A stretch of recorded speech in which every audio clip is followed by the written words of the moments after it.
Hey, welcome everyone. Once again, we're very lucky to have Dr. Peter Rogers with us. If you've seen him here before, you know he's not only a physician, but a true genius when it comes to cutting through the noise and explaining complex health science in ways that are clear, practical, and life-changing. Now, a couple of days ago, I sent out a call for questions on my Substack, and wow, you've responded. We've got more than 100 thoughtful questions, and today Peter's going to do his best to answer them in the order that they were received. So thank you for being here. Thanks to all of you who submitted questions. And let's get started with our Q&A with Dr. Peter Rogers. Peter, you ready to go? Yeah. You're always ready to go. You were saying just before we went on the air, I know you've got a photographic memory, you learn things, you never forget it, but you take a look at these questions for, I don't know, 10 or 15 minutes before we log on, and there's things you don't know. So tell us a little. 100 questions to look at. I took a quick peek at the ones that I don't know so well, but I'm okay. I think I'll be okay here today. Yeah. Great. I was just going to say, you do a little bit of research in those 10 minutes to come up with good stuff. So you always have something to share. All right. So let's do this. Let's get us in here. And let's see. Here's the first question. Can a low-fat, whole foods, vegan diet lower androgens in women? It sounds kind of like what you're talking about is polycystic ovary. Those are women that tend to have high androgens. They're often infertile. They've often got facial hair, hirsutism. And yeah, a lot of them have dramatically improved by eating a low-fat vegan diet. And, Neil Bernard wrote a pretty good book about hormones. It was called Your Body in Balance, where he talks about cases like these. And it's just, the reason why the low-fat vegan diet is good for so many things is it's the optimal human diet for health. And the other thing I would look into if you're having problems with hormones is just try to avoid all other hormone exposures to the extent you can. Filter your tap water. Avoid personal care products as much as you can, because all of those things have a lot of estrogenic chemicals in it. And polycystic ovary, for example, is a combination of problems with both estrogenic chemicals and the androgens as well. So, great. All right, Dr. Rogers, I have a left occluded carotid artery, didn't want surgery, one whole food plant-based, no oil for 6 years now, no progression. Is there anything more I can do since I've already caused this damage? Well, atherosclerosis in a carotid artery, that's the artery that goes to the neck. You got the internal carotid artery going up to the brain. So you can think of my forearm as being a common carotid. My fingers would be the external carotid, and your thumb is the internal carotid, goes up to the brain. Those are the two anterior arteries in the front of the brain, and they're the big ones, okay? So if you've got one of them out, that means that side of the brain is relying on collateral flow. So you want to make sure you have good collateral flow, because what's going to determine whether or not you have a stroke is if you have good collateral flow and those small intracranial vessels stay open. So you want to avoid all atherosclerosis risk factors. Basically, it's like doing the Esselstyn diet, low fat, low sodium, 100% vegan, no oil. That's great. But I would still do all the other things. I've given several lectures. I've given a lecture here on VegSource about how do you prevent dementia. I would recommend doing all of that stuff, avoiding stimulants like caffeine. It's an intracranial vasoconstrictor, decreasing blood supply to your brain cells. It also is a stimulant, so it raises metabolic rate. And my theory of dementia is Peter Rogers, MD theory, supply and demand. So if you raise the metabolic rate by stimulant like caffeine, psychological stress, sleep deprivation, okay, and then you simultaneously vasoconstrict, which means narrows the artery, you're creating a wider gap between what the cell needs to maintain its metabolic rate and its oxygen and glucose delivery. So you want to avoid all those things. You want to avoid caffeine. Basically, do all the healthy stuff. Control your stress, get your sleep, avoid caffeine, avoid other stimulants. Don't hold your cell phone next to your head. Use a speaker phone. Have a focused purpose in life, religion, all that lower stress makes people healthier. So I would do all of that stuff. Avoid all the mitochondria inhibitors. I just gave a lecture here at VegSource on that with, about a couple weeks ago. I would do all that. So basically, you want to make yourself as healthy as you could possibly be. And that's a good general approach to many diseases, because it's the kind of thing like, let's say a young person, I'm 62. I walk, let's say I fall down. I'll put my hands out. I'll catch myself. I'll be a little bit embarrassed. It's not a big deal. Okay, when a fragile old person falls down, they fracture their wrist, they fracture their hip or some other problem, hit their head. I've seen plenty of C-spine fractures from that. Usually they don't fracture their C-spine. But what I'm trying to say is you want to make yourself unfragile. Be as healthy as you can be so you've got a little bit of reserve. And that's your best chance to not, have a stroke and become demented. Beautiful. Next question. Would IF be feasible for a 76-year-old to lose 10 pounds? And if so, an ideal number of hours per day? Otherwise, I overeat and snack all day. Intermittent fasting is what. Intermittent fasting. Yeah. You could if you want, but I mean, you're going to have to eat. For example, I eat the OMAD diet, 1 meal a day diet. Just when I come home from work, I eat. And I do it because it's convenient. It's not necessarily the greatest thing in the world. If I wasn't so busy and I didn't have to work, maybe a late lunch and a late dinner would be convenient. You have to fit it into your own personal routine. But I think this whole idea of intermittent fasting, it's a bit of a joke, okay? You have to eat. So eat good food when you eat, okay? How you schedule it, that's up to you.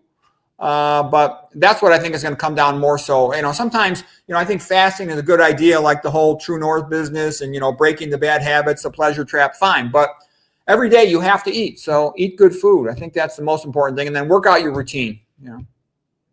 Great. Okay. What about people that overeat starch, plain white potatoes, no salt? Are they still healthier even if they don't lose weight? And then there seems to be a discussion. Yeah, I mean, it's a kind of a question of like, where are you going with that? I mean, are you converting fat into muscle? Then that would be a good thing, even if your body weight was the same. In general, most of the starches, like potatoes, they've only got 1% of calories from fat. People who eat low-fat diets like white rice, sweet potatoes are all 1% of fat, and regular potatoes, they tend to be pretty thin. So there's different ways to judge how fit and how thin you are. I mean, look at yourself in the mirror. Do you look skinny? Can you see your abdominal muscles? Okay. How's your endurance when you go upstairs? When you do other fitness exercises? How many push-ups can you do? Is it more than you could do before? So, those are all things we have to decide for ourselves. Great. Dr. Rogers, is there a cure for cataracts? Well, I don't know if you can reverse cataracts, but I know for sure you can halt the progression of them. Dairy is especially associated with cataracts, but also alcohol, diabetes, tobacco. So you want to avoid all the vascular risk factors. The eye diseases are mostly vascular, except for the little unusual thing about dairy. And even if you can process the lactose, split it into glucose and galactose, that doesn't mean you can handle the galactose. In general, milk tends to damage small round things. Okay, it's bad for the testicles. It's bad for the prostate. Okay, so I'll tell you one story about cataracts. I was in my 30s and I went to the eye doctor, who's actually a good friend of mine, smart guy, and he tells me the truth. And he told me, he said, look, Pete, you got bilateral cataracts. I go, I'm in my 30s. How could I have cataracts? And he goes, well, they're mild, but they're for real and they tend to progress. And I said, oh, well, hopefully not. And I think it might have been because when I used to wear contact lenses in my 20s, they were soaked in that thimerosal solution, which is a mercury solution, and that causes cataracts. Also, I was an imaging guided surgeon, meaning I did, thousands of fluoroscopy guided procedures. So there was some radiation exposure to my eyes. I wore the lead eyeglasses and all that stuff, used the shield and all that, but still I got a little bit of radiation exposure. Anyways, it was around that time that I became a vegetarian. I was initially like a vegetarian, lacto-vegan. Okay, I would have skim milk and then plant foods because I like the skim milk for eating cereal. And then 7 years ago, I went 100% vegan because I came becoming more and more concerned about wanting. I was gradually cutting dairy, but I decided to cut it out completely. Anyways, to let you know, my eye prescription has not changed since I was in my 30s. So it never progressed at all because I was a pretty healthy guy. I exercise a lot. And also I kind of switched in my job. I primarily was a surgeon initially. Now I'm primarily a neuroradiologist, and I do all this nutrition, health stuff as a hobby because I love it and it's the most valuable thing in healthcare. But so I don't get radiation exposure hardly any anymore. So anyways, I know it didn't progress, and that's all the thing I did. So you want to have all those health habits, prevent all the vascular component, and simultaneously you'll prevent diabetes, you'll prevent hypertension, you'll prevent toxic exposures. And I still think it's under-recognized that mitochondria inhibitor stuff. The other thing that's under-recognized is dental problems. I'll talk about that a lot today, but take good care of your teeth. Avoid those mercury amalgams. They're toxic. Avoid root canals. They're pretty toxic as well. Beautiful. All right. I would very much like to understand why the height factor is almost always left out of all human lifespan discussions. When arguing about the best diet regimen, I think many people use different peoples who enjoyed lengthy lives around the world, yet none of the peoples had a strict take on diet or exercise. All the different groups were of significantly smaller stature than average, though. In general, shorter people live longer. That would even explain the male-female ratio in supercentenarians. Peter? Okay, there's a little bit of an advantage for living longer if you're shorter than if you're taller. If you're a guy and you're taller, there's an advantage in attracting women. Women will throw themselves at the feet of a tall guy. It's like a beautiful woman walks in the room, it's immediately obvious. A tall guy walks in the room, it's immediately obvious. So, each extra inch over 5'10" is worth $100,000 in salary. I'm just kidding. Rodney Dangerfield, there's no such thing as an ugly rich guy. But, okay, so anyways, yeah, they live a little longer, but I think there's a lot more to it than that. It's hard to measure the height of every person when they do these studies, and they haven't been paying attention to it, but there's a lot more to it. They not only were you going by longevity, you were going by what is their total cholesterol, what is their blood pressure, did they have diabetes, did they have coronary artery disease, did they have a positive CT coronary scan. So there were multiple health parameters that were healthier in these populations, like the Tarahumara. They had no hypertension in northern Mexico, Copper Canyon, Sierra Madre, the Yanomami in the Amazon jungle, Brazil and Venezuela area. Okay, they didn't have any coronary arteries, they didn't have hypertension, and they saw other similar things. The Okinawans were real healthy. That's just a repeated pattern. Same thing with Papua New Guinea. So it's not just a question of height. Height's not enough to explain it. And I think the reason why women live longer than men, of course, the standard answer is because they're not married to women, but it's also thought because they menstruate. And because they menstruate, it lowers their hematocrit, which lowers their blood pressure, and that's the main risk factor for atherosclerosis. And then when they're postmenopausal, they start catching up. Women who have hysterectomies, they have much worse health. Who get hysterectomy before age 35. They have a markedly increased incidence of stroke, congestive heart failure, et cetera. I think it's an interesting question, actually, that I think most of the centenarian, the Blue Zone studies don't report on height. They focus on diet and genetics and disease resistance, lifestyle, and so on. There have been studies that I'm aware of, epidemiological evidence that's showing that in U.S. veterans, for example, men that are shorter than 175 centimeters live longer than those who are taller. And NBA athletes, some of the tallest, they die significantly younger. That may have to do with lifestyle. But I know in the centenarian study in Okinawa that they were comparing them to other Japanese people. So, it's an interesting question. I don't know the answer exactly. Something to think about. Here's the next one. What do we got here? I've been following McDougall for about 17 years on a fairly strict low oil, low salt vegan diet. I've lost about 40 pounds. My cholesterol is 145. I'm still about 15 pounds over my ideal weight. Only problem is my triglycerides are high, 225. My doctor wants to put me on some medication, which I don't want. Any thoughts? Yeah, Dr. McDougall would sometimes talk about high triglycerides in patients he felt who were eating too much fruits. He'd recommend eat more starch, low-fat starches rather than fruits. And we just talked about low-fat starches, things like potatoes, rice, white rice, sweet potatoes are all 1% of calories from fat. Lentils are 3% of calories from fat. Black beans, 4% of calories from fat. So you can try that, see if that works. But I think that's one of the things to do. Simple sugars are also bump up triglycerides a lot. If you're drinking fruit juice, for example, or any type of sweetened beverage, that'll have a tendency to do it. And high-fat foods, of course, as well. Those are sort of the big ones. Great. I'm thinking of starting creatine, 3 grams for muscle maintenance after strength training. I'm female, early 70s, slim and healthy weight. I saw Simon Hill's podcast. He uses the Momentous brand, which is a very reputable company. Do you use creatine or have you done any research? Thanks for sharing your knowledge. Oh, yeah. One last thing I want to say about fruits is they don't satisfy hunger as well, and people have a tendency to overeat them. I knew, for example, I couldn't stop eating apples. I'd eat 5, 10, 12. I'm like, why am I eating so many apples? They just don't fill me up. Whereas I eat a big bowl of starch, let's say rice and beans or rice and something else. I'm full. And when I'm full, I don't want another spoonful. Whereas with the apples, I could always have one more. It doesn't raise your blood glucose as quickly. There's a lot of fructose in there. It just doesn't satisfy hunger the same way. Okay, getting back to the question of creatine, I would recommend to avoid it. I looked into that many, many years ago when I was lifting weights a lot. And a couple of things I found were bad about it. I bought an entire book. It cost me a lot of money to go through all the research study that were summarized in that book. And I discovered a few things. In the conclusions, they would always say, no proven kidney injury. But then I would read in the middle of the article, there would be these metabolites that are associated with kidney injury. And then when you go to PubMed and you start trying to look up creatine, the articles about, kidney injury, increased cancer risk, tendon tears, they're like typically behind a paywall. And then the articles that say it's good, the whole thing's available for free.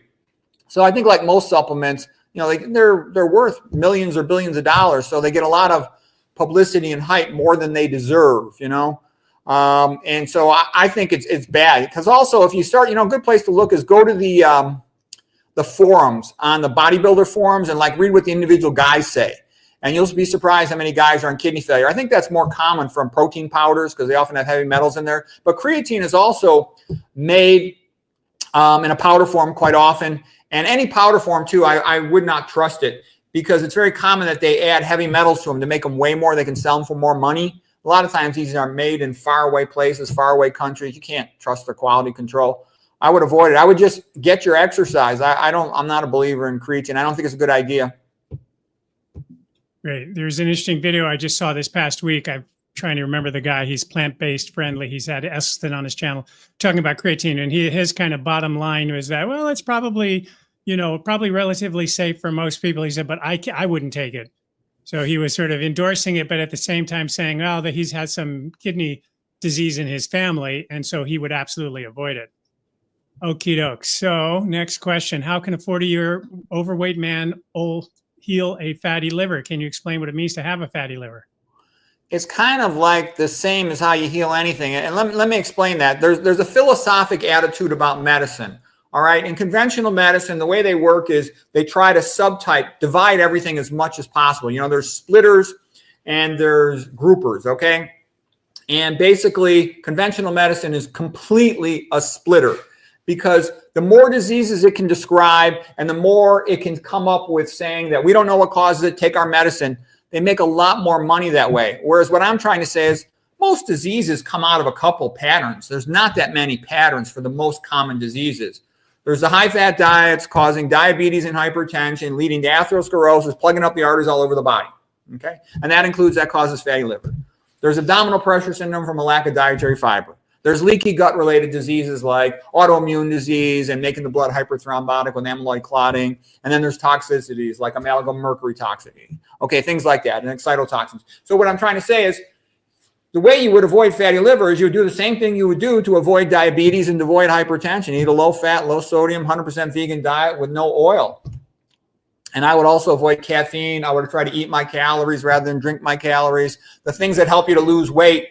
Minimize dietary fat, eat your vegetables first, eat a higher percentage of vegetables. That's because of low caloric density. They're only about 0.1 calorie per gram.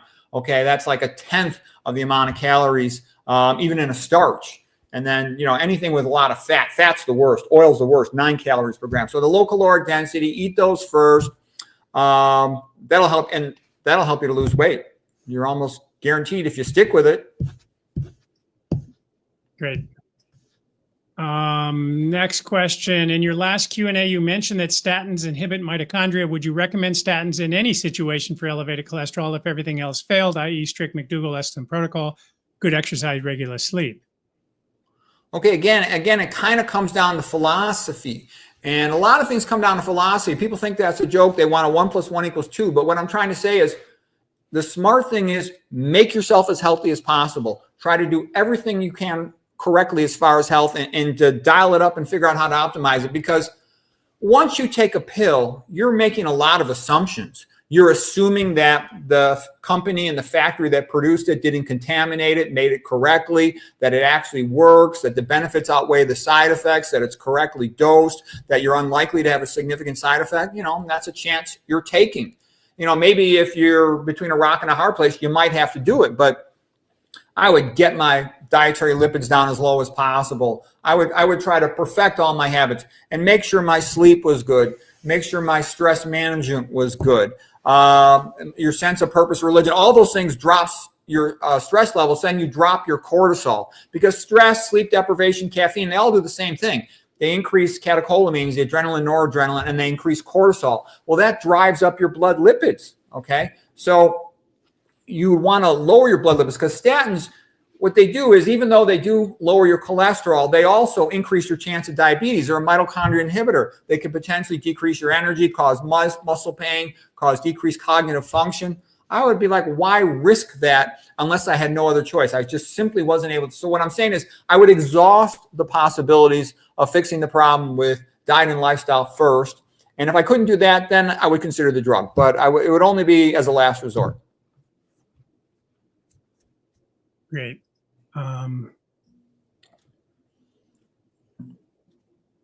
So next question is, I would also love to understand how protein craze coincidentally reached insane levels around the same time that all these waste products from food industry protein powders became extremely profitable. Children now being fed protein shakes and everything is advertising protein content. Why do plant-based doctors fail to address the reality of the situation instead of just recommending people to take plant-based protein powders? It appears that regardless of the topic, the consensus is to find a plant-based alternative, even if perhaps the solution would be not taking anything at all. Yeah, well, I think protein is totally overrated. In longevity studies on animals, they live longer the lower you can get their protein. You know, McDougall and Pritikin both said, you know, it's impossible to be too low in protein on any naturally chosen diet. You know, Kempner had his patients on incredibly low amounts of protein, about 4.5% of calories from protein or 4% of calories from protein. And same thing with the Papua New Guinea, and they're a bunch of muscular guys. You know, breast milk's about 5 or 6% of calories from protein at the most rapid phase of growth in life. And we don't need any more protein than that. Okay. And the only time you need a little extra protein, let's say you're trying to heal a big wound, you had a, motor vehicle accident or something, you got a big traumatic wound to heal. You need a little more protein to rebuild those structures. But I'm not a fan of protein powders either. You can look this up in 5 seconds. Just go to Consumer Report, heavy metals associated with protein powders. That's a common problem with heavy metals. In any type of powder food, because then it weighs more. They could sell it for more. So I think this protein thing is totally overhyped. I think it's a bad idea for health. You put wear and tear on your kidneys, especially animal protein. You push your kidneys into hyperfiltration. You accelerate the rate at which they deteriorate, that they age. So longevity studies are against it. Cancer risk is against it, especially with animal protein, and kidney function's against it. So I think this high protein stuff is a bunch of nonsense and a bad idea. I don't think old people need it. I think they need to exercise, keep moving. I think it's totally overhyped because it's profitable. And even those studies from who's the Italian guy who has done a lot of longevity work, the guy who's recommending more protein for older people. I'm talking to a vegan nutrition friend of mine, Jeff Novick. He does not buy that logic at all. Okay, so which diet does he think is better? 1, a whole foods, high carb diet that is no more than 10% fat, but includes some lean animal protein a few days a month, or a 100% vegan whole foods diet with no oil, but is 20 to 30% fat. Yeah, well, I personally don't have to settle. I make a decision. I do whatever I think is right, so I don't have to settle for a choice between two half-ass options. Okay, but what would I do in this context? The higher fat, you think more, especially atherosclerosis, hypertension, diabetes, down that path. The higher protein, you think more down the path of, cancer risk, especially animal proteins in particular, more leucine, methionine, often more iron, increased activation of mTOR, increased, predisposition to cell proliferation and cancer growth. So I'm not a fan of either one, but that's sort of the trade-off on that one. Yeah, very good. Is obesity a disease or a risk factor? It's both. Dr. Rogers, not diet-related, but health-related. Christianity is against masturbation. I haven't read these questions yet. Citing different texts of the Bible, the science loves it so much that they claim it's unhealthy to abstain. What do you think of the possibility beneficial health claims are exaggerated or completely wrong? Well, Rodney Dangerfield said there's a fine line between rubbing lotion on yourself and rubbing yourself with lotion. I told my wife, men who ejaculate more often, my ex-wife, men who ejaculate more often have a lower risk of prostate cancer. She said, well, too bad. Be careful what you're rubbing on the Johnson down there. There's all kinds of estrogenic chemicals in those different moisturizers. All right. Is seitan starch-based? Seitan. I think that's like a wheat meat. Yes. Yeah, it's got a lot of gluten in it, and I think gluten got its name because it has a lot of glutamate in it. So I would bet that you basically processed it a lot. You freed up a lot of glutamate. So in a sense, it's going to have a lot of free glutamate. free glutamate's an excitotoxin, so I don't like it. I don't like processed. The whole idea of processed meat, to me, I just find it personally insulting.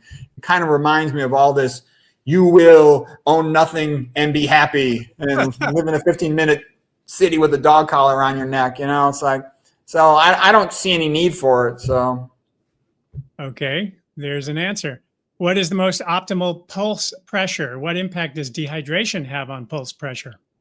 Okay, well, pulse pressure means the difference between the systolic and diastolic numbers in your blood pressure. So if you're 110/70, that'd be a pulse pressure of 40. The older people get, the more they tend to have exhausted the ascending thoracic aorta elastic fibers. So they're losing the Windkessel effect. The Windkessel effect is elastic recall during diastole, cardiac relaxation, that will then pump blood during diastole.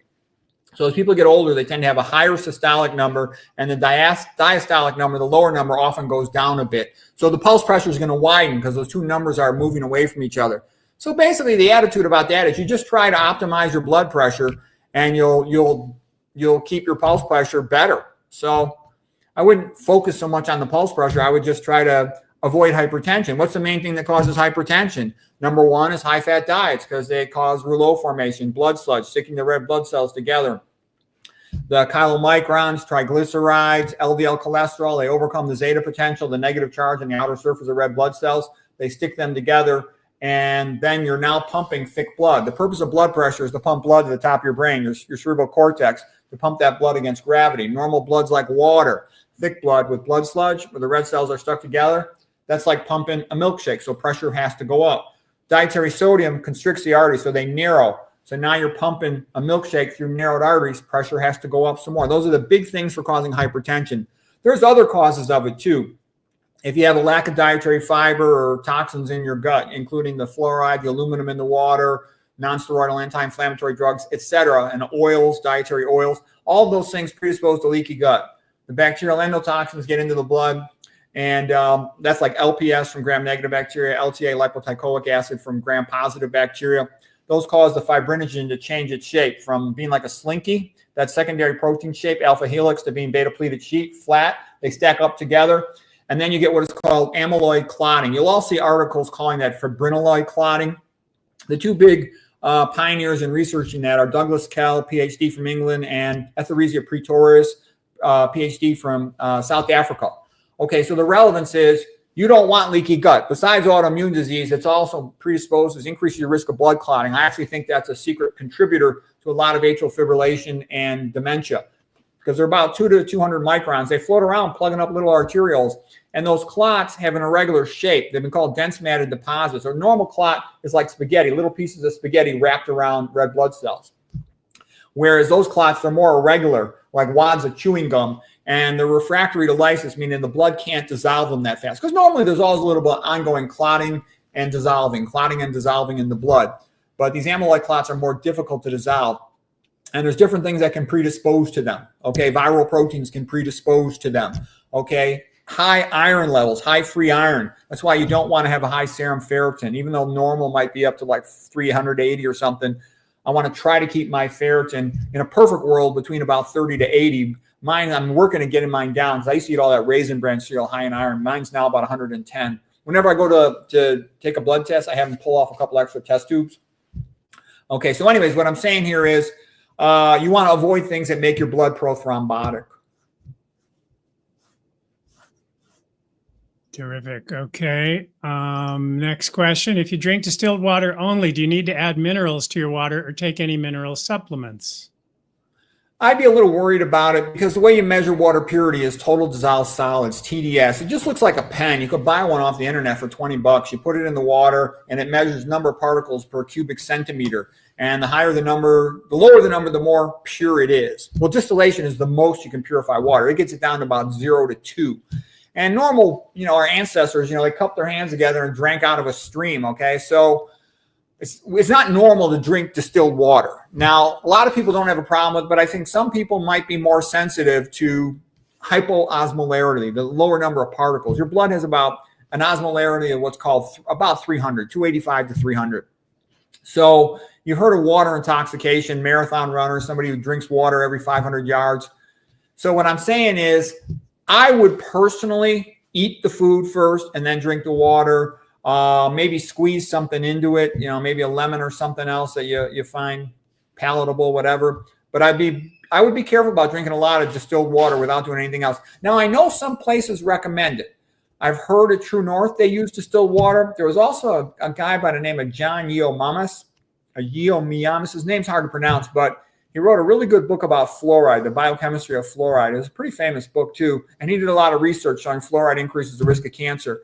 And he recommended people drink distilled water. I tend to recommend and prefer reverse osmosis because it's easy. You just put the reverse osmosis unit beneath your sink and you don't have to do anything. Once it's installed, you don't have to do anything. Change the filter about once every year or two. You change the membrane once every 4 years or something. The carbon filter component once a year. So anyways, that's what I do. RO tends to drop the TDS down to about 10 to 30. When it's brand new, about 10. As it gets older, about 30. But it's pretty good. It removes fluoride, removes aluminum. But anyways, that's what I do. Cool. As someone who drinks distilled water, I've asked Alan Goldhammer this, and his feeling is that if you're eating a really clean diet, that you don't need to. But, who knows what the answer is to that. Here we go. Is it healthier to gain weight while under stress or lose it? Wait, is it healthier to gain weight while under stress?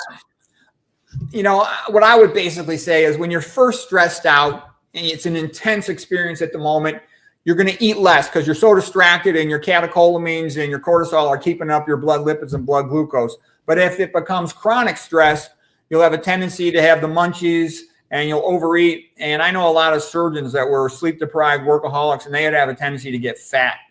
So you got to figure out a way to manage your stress. And there's a lot of things that go into that. Trying to make sure you get your sleep, simplify your life, have a clear sense of purpose, avoid the bad things you can avoid, be kind of stoic, and you have to get that all figured out for yourself. And don't add to it, do what you can, don't add to it, avoid negative people, don't watch the news, that sort of thing. Because, stress is cortisol and catecholamines, adrenaline, noradrenaline. You keep those hormones high, they're going to shut off your immune system and you're going to not be healthy. All right. I've been on a plant-based diet, McDougall style, for over 14 years, but a year ago I developed AFib. What is the most likely cause? I know you gave a long talk about this. Yeah, I'm smiling because I just gave a lecture on veg source on the subject, and I went through about 80 known clear-cut causes, and then mitochondrial inhibitors can cause it, and I listed over 100 of those. And then I went through drug-induced atrial fibrillation and listed over 100 of those. So that right there is 280 possible causes. Most of the time, hypertension, obesity, diabetes, all of those things will increase your risk. And so what I would do is I'd go through those lists and say, which of these can I change, or which of these am I being exposed to, and then how could I avoid them to minimize your risk? So that's what I would do. So it's all there in that lecture. If you go through it, you can hit the print screen button to save a picture and take your time going through the list. I wrote a book about it too. Okay, next it says, Dr. Rogers, I know your opinion on soy, flax. Seems the other plant-based doctors are not of the same opinion. You say that soy is estrogenic, but the Japanese culture has been eating soy for decades, yet their rates of breast cancer is low. I don't understand the contradiction. What's the problem? Bad scientific studies are reporting. I find it unsettling when our plant-based doctors conflict with each other. I'm not talking about the quacks out there, but the difference between you, McDougall, Greger, Bernard, Esselstyn, etc.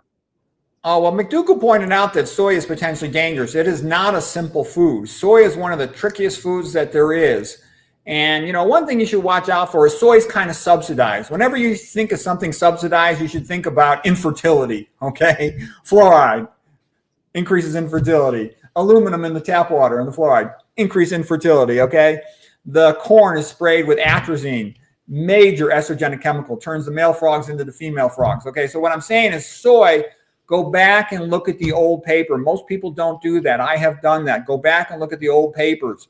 You will see that it affects secondary sex characteristics, premature puberty, premature development, abnormal development of the genitals in women, abnormal development of the reproductive system in men, lowered sperm counts. I've given previous talks on this and gone through the papers, but I actually think the reason soy is subsidized is the lower fertility in the population. I would stay away from it.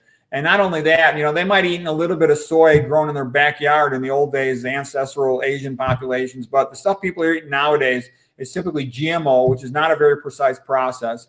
non-organic, sprayed with glyphosate, which is a brain excitotoxin, increases your risk of diabetes, increases your risk of leaky gut. It's a major toxic substance, weakens collagen formation, it's thought, by substituting for glycine.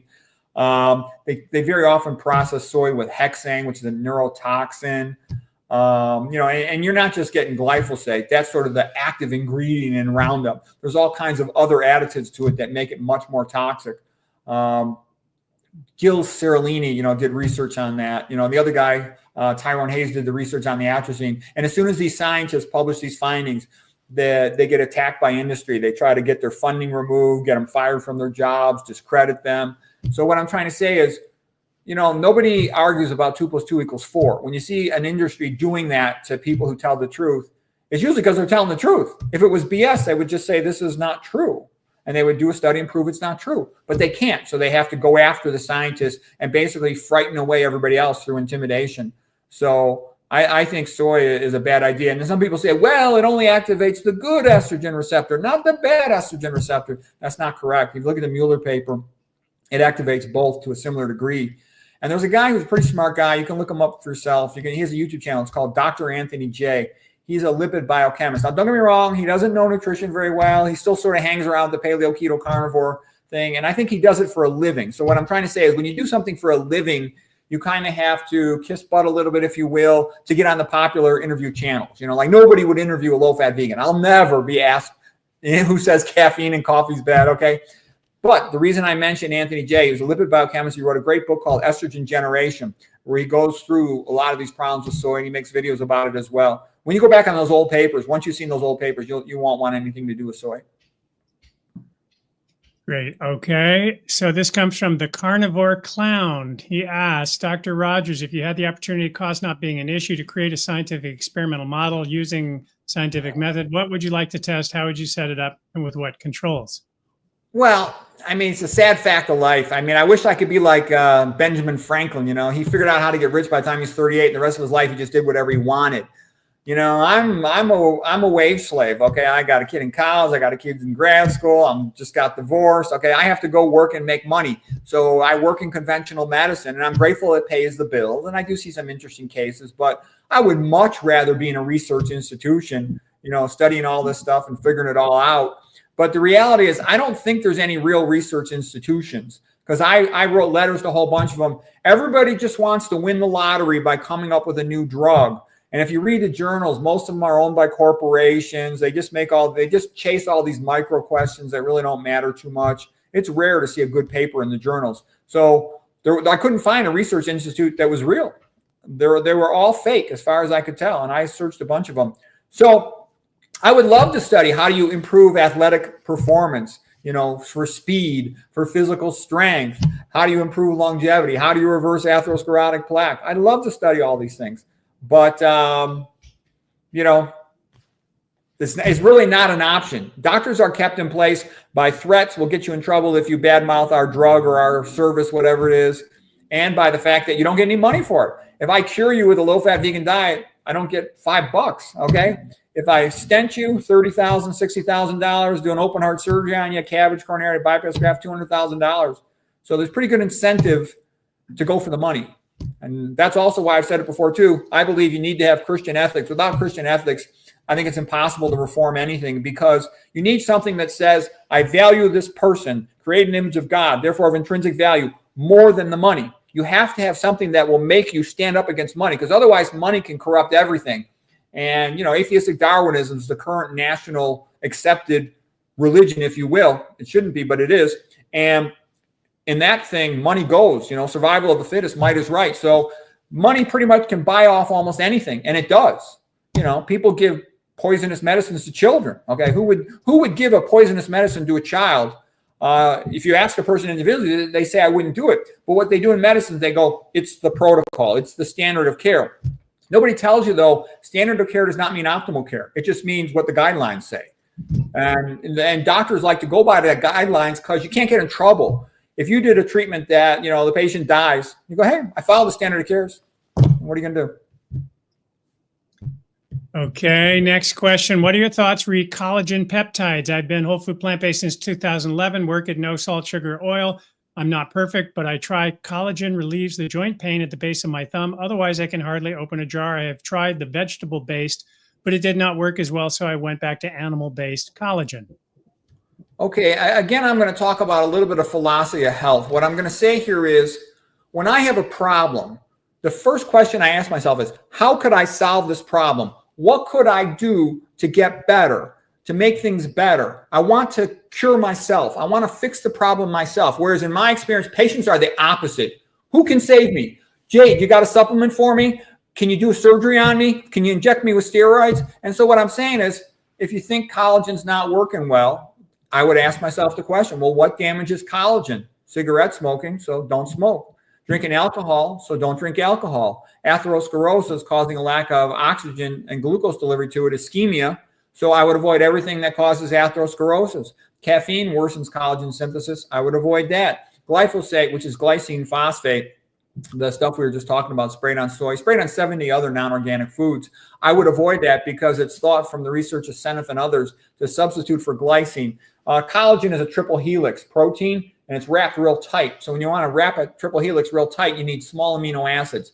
Glycine is the smallest amino acid, and every third amino acid on collagen, it's the most common protein in the body, by the way. It's about 1/3 of the body proteins, is a glycine. So if you're substituting glyphosates in there, that big bulky phosphate group, glycine phosphate, like a phosphate added to a glycine amino acid, it disrupts the triple helix of the glycine, so it weakens your ligaments, and that's going to be, have a negative effect on your joints and your spine. So I would make sure I'm avoiding all of that stuff. So I would try to fix all of those things first, because I'm not that enthusiastic that collagen peptides are going to do any good. Because if you're eating a protein, the body breaks them up. Normally, you'll only be able to digest 1, 2, or at the most 3 connected amino acids. So that's, an amino acid, a dipeptide, a tripeptide. And you're not going to ingest the bulky collagen. I'm not sure how that's going to do any good. It sounds bogus to me. I doubt that it's true. A lot of these supplements have a placebo effect. They come in, the Jeff Nelson theory of the hype and bust cycle. They come in with this health halo. Oh, it's the best thing, and all of a sudden, well, maybe it really doesn't do much. And then another 10 years later, gee, it causes a lot of problems. Next question is, a long one here. My second question, is it possible to build noticeable muscle naturally at the gym while following starch-based, low-fat, low-protein vegan diet? Impressed by the picture of younger Dr. Rogers as wrestler, not vegan at the time, I assume. That's the type of body I mean. To be more specific, is it possible on your diet? I understand you advise against high protein intake, even for plant sources, due to concerns about methionine, lysine. So with no protein powders, tofu, soybeans, limited beans, a protein intake seems far below typical recommendations for muscle growth. Since his diet is low in both protein and calories, but high in fiber and promotes satiety, wouldn't it be difficult to eat enough protein and calories from the very large volumes of food to build muscles in this diet, also without digestive issues, while ending up bloating, skinny fat physique? Especially if one also suffers from IBS and have difficulty with large meals, large volumes of food, and doesn't muscle building usually require higher protein and calorie intake, which might reduce longevity, increase disease risk? Does this mean one must choose between building muscle and long-term health, or are there ways to achieve both on your diet without being bloated and so on? Well, I think there's 2 separate issues here. One is when a young guy is a competitive athlete, I do think you get a little bit of physical strength from eating animal foods. They've got creatine, like the phosphocreatine, which is an ATP reservoir. That's unique to animal foods. The animal protein amino acid composition is a little bit different. There is more methionine, more leucine, and that's a branched chain amino acid, causes more activation of mTOR. And I've had a couple of different people tell me that. Sylvester Stallone wrote that in his book. He tried going to vegetarian, and he didn't develop his strength as fast. When you get older, though, there's a couple issues. Number one, you want to look good, to impress the ladies, get a girlfriend if you're single. But you don't need that much muscle strength. You get plenty just from lifting weights and from exercising. And the more you go down that path of, hyperactivation of mTOR, mammalian target of rapamycin, it's like a building contractor. And what it does is a building contractor is not going to build a building, which means replicate the cell, until it has all the building materials available. So while you want to speed up that muscle growth and even cell replication a little bit when you are young, you don't want to do that when you're older, because when you're older, you start becoming afraid of cancer. So it's better to be skinny and energetic as you get older and to age well than it is to push strength so much. And if you're interested in impressing the girls, maybe the girls in high school and college, they're a little more impressed by an athlete. But as you get past that age, into your 30s and up especially, she's going to care a lot more about your bank account than your bench press. So I would focus on being healthy. And if you've already got irritable bowel syndrome and whatnot, that sounds like problems related to leaky gut. So you'd want to eat a diet healthy for that. You know, you're kind of screwed, I think, with a lot of these supplements. With the protein powders, heavy metal contamination, I wouldn't touch them. The creatine, we just talked about it. Risk of kidney failure, risk of cancer, risk of heavy metals, risk of tendon tears. So you're not going to win either one of those. With the testosterone, that's a big deal. That's complicated. You got to cycle it. You got to pay all that money. And a lot of those guys have problems and don't do well. So I'm not a big fan of any of those things. Just regular physical exercise, you'll be significantly stronger than the average guy. You might not be a big muscle man, but, you know, it's kind of overrated trying to be a big muscle man. You only got so much time in life. Is that how you want to spend it? That's an individual choice. So you basically heard what I said. I do think you get a little bit of benefit in physical strength from some animal foods, but the older you get, the cancer trade-off becomes less worth the deal. So that's why I'm 100% vegan. Great. I'm reminded of Will Durant, who's wrote that series, The Story of Civilization, and Caesar in Christ. He's a historian, talked about how the Roman army conquered Europe on a vegetarian diet, that they complained if they had to eat flesh the day before a battle. So I don't know, those are big soldiers. Maybe they got big on animal flesh, but when they were doing battle, they didn't want to be weighted down with that stuff. This is according to Durant. Okay, next question. I'm 52-year-old female, have dry eye syndrome since January. I'm seeing an ophthalmologist and rheumatologist. I've been prescribed cyclosporin eye drops. My rheumatologist thinks it could be autoimmune, but I'm only rheumatoid factor is moderate. I don't have any other autoimmune markers. My CRP is 0.5. What can I do? Yeah, well, I'm surprised she didn't mention Sjogren's syndrome. Sjogren's syndrome is a characteristic one, kind of associated with some of these saliva glands. You can get lacrimal gland problems with it too. You know, I've seen the dry eye. Sometimes it'll calcify because the saliva gland and a tear gland are kind of almost the same thing, really. So I would do everything you could to avoid autoimmune disease, which includes all that stuff to avoid leaky gut. But there's other less common causes of autoimmune disease. And that includes things like exposure to volatile or organic chemicals. So anything that smells bad, anything that rapidly transitions from, you know, a liquid solid to a gas, things like, you know, paint or glue or liquid paper, avoid all those things. And then some toxins can also disrupt tissue. You can have, you know, like fluoride can switch out for hydrogens and damage the shape of a tissue. The immune system feels things, and if their shape isn't correct, it senses that they don't belong, they're non-self, and it removes them. Okay, you know, the mercury in amalgams and root canals, that can also cause a problem. It's a kind of a big deal to remove those. You have to go to like a special dentist, something like IAOMT. They're like these functional dentists that have the experience to do those. And you want to go to somebody who's done a lot of them, knows what they're doing, because there is a risk of problems in the removal process. But that's something to consider with refractory autoimmune disease. I gave a lecture here at Veg Source, I don't know, about maybe 2 months ago or something, about autoimmune disease. I went through all these subtle, rare causes in general. So you might want to look through that and try to avoid that stuff. Leaky gut and leaky gums, periodontal disease are the big things. I love how, you know, in the plant-based world, people know a lot of principles of why this diet is healthy and what the mechanisms are and what to focus on. And there's disagreement within that. But you bring a whole element of, you know, the nickel and diming of different aspects of diet and environment. And the nickel and diming really adds up. It's like, it's not just about the diet.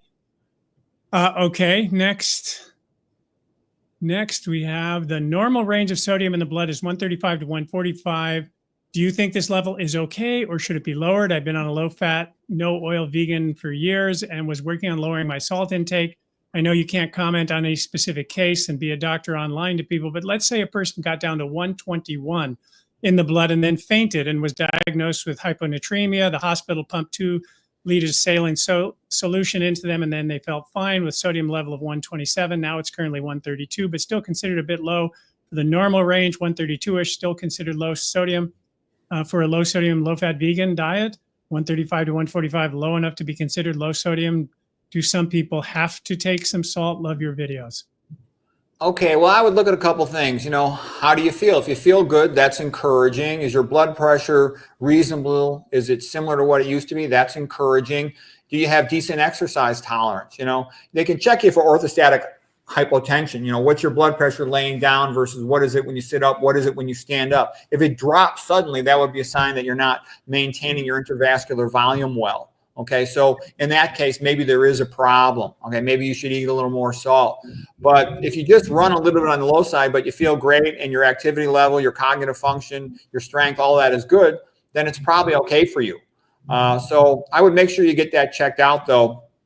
What is do you have orthostatic hypotension? That would be a big thing to get fixed. So I go by that because it's very variable how much sodium people eat. It can vary all the way from like the Yanomamo Amazon jungle, South America, eating only about 250 milligrams a day.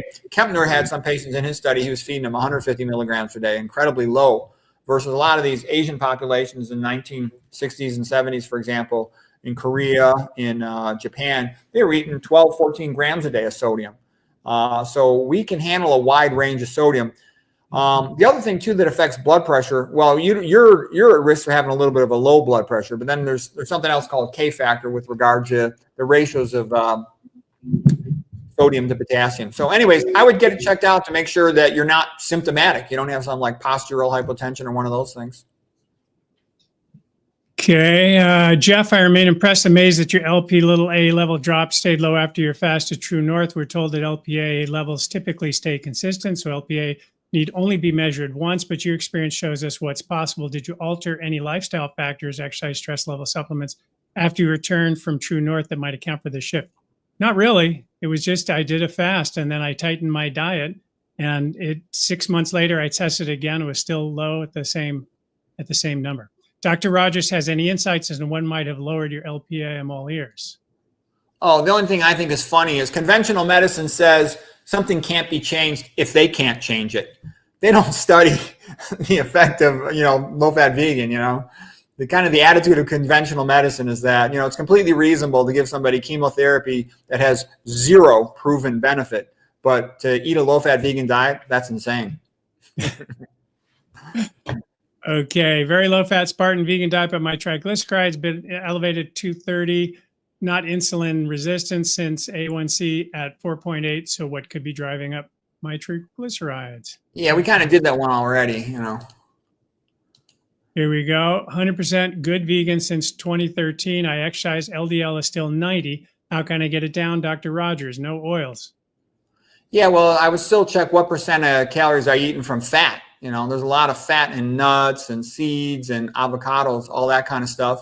If you're eating a lot of simple sugars too, that can also, and if you're drinking your calories, all those things can raise your lipids. Some people have a familial hyperlipidemia, but those are other things that can do it.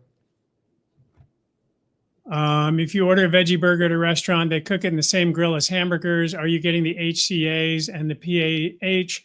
I asked them to scrape the cooking area and use a separate pan, but I don't know if they actually do. Yeah, I don't like all these veggie burgers. I think you're barking up the wrong tree with that sort of stuff. There's a highly processed food. Who knows what types of ingredients they're putting into those things? I've never heard anything good about those foods. I would avoid those. I only eat things that have one ingredient. If they put a second ingredient in there, they can add things to it without even telling you, like MFG.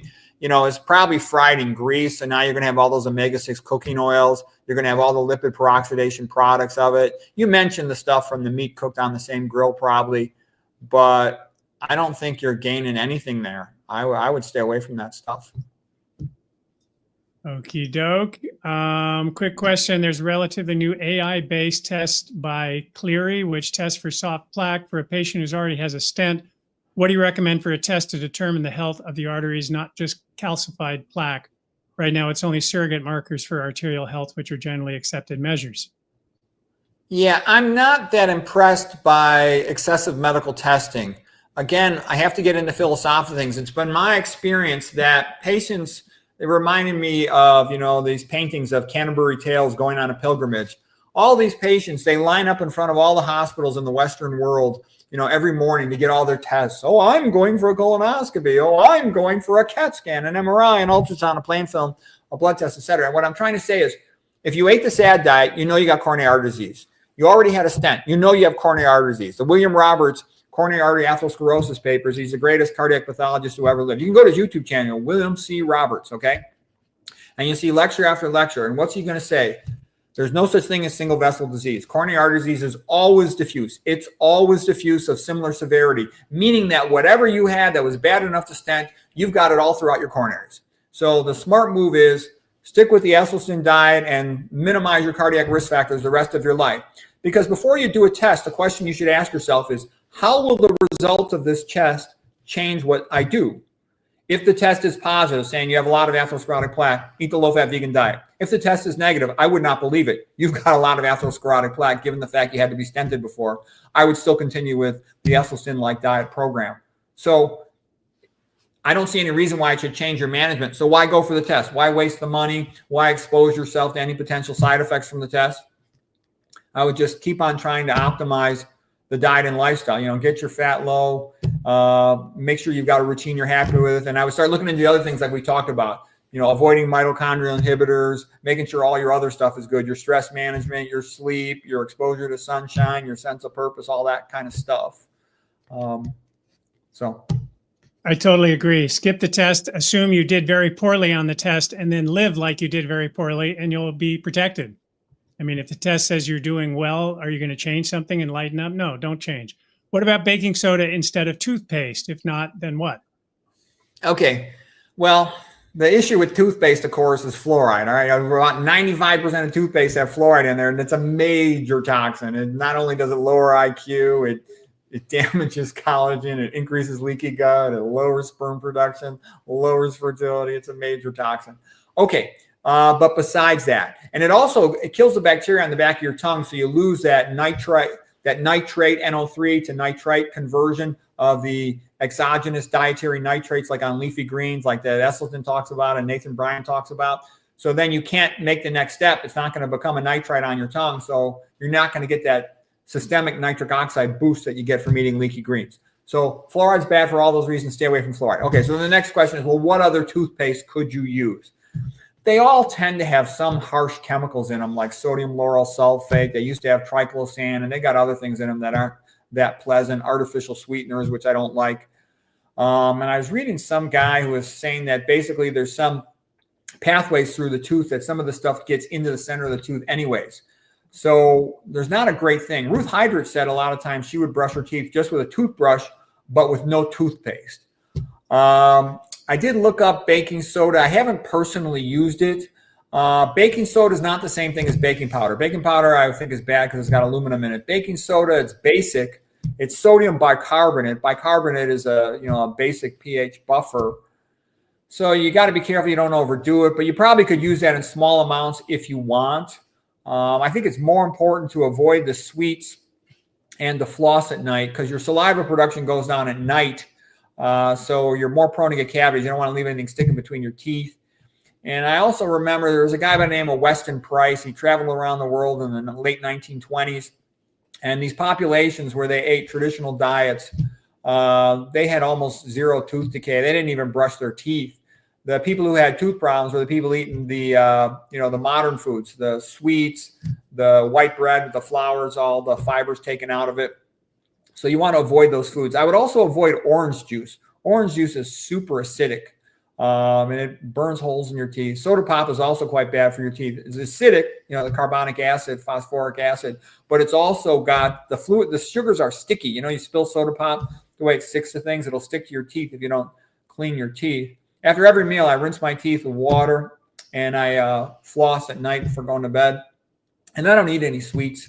I used to sometimes drink this cherry juice, which I kind of stopped drinking. That's a other long story. But anyways. Oh, one other thing. I like the water pick. I like the water pick too. Clean my teeth off at night. And so the bottom line is I haven't used baking powder, but when I looked it up, it looked like it might be a reasonable thing to do. Okay. She's got another question. Latitude, Copenhagen, approximately 55 degrees north. Light skin, how much sun daily, how much on the body, vitamin D supplements for part of the year? I agree with Dr. McDougall. I would try to get your sun from the sunshine, your vitamin D from the sunshine, because it does a lot of other good stuff. I like the YouTube channel MedCram. The doctor over there, Roger Seaholt, is a smart guy, and he had a couple of really nice videos about sunshine. Okay. He also has a good video about red light. And so I would watch his videos. And if, some people just need more time. If you got light skin, you probably need less, but some people, even with light skin, need to spend a little more time outside in the sun. So I would do it. What I do when I need to spend time in the sun is I bring a book and I go read my book out in the sun. I turn my back like a solar panel to the sunshine. My ex-wife used to yell at me to not stand in front of the house. You're lowering the property value.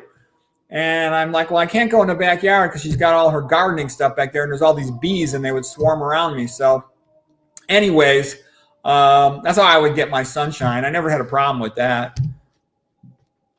Okay, she's got another question here. How much exercise for general optimal health, aerobic versus anaerobic, weights versus body weight per week?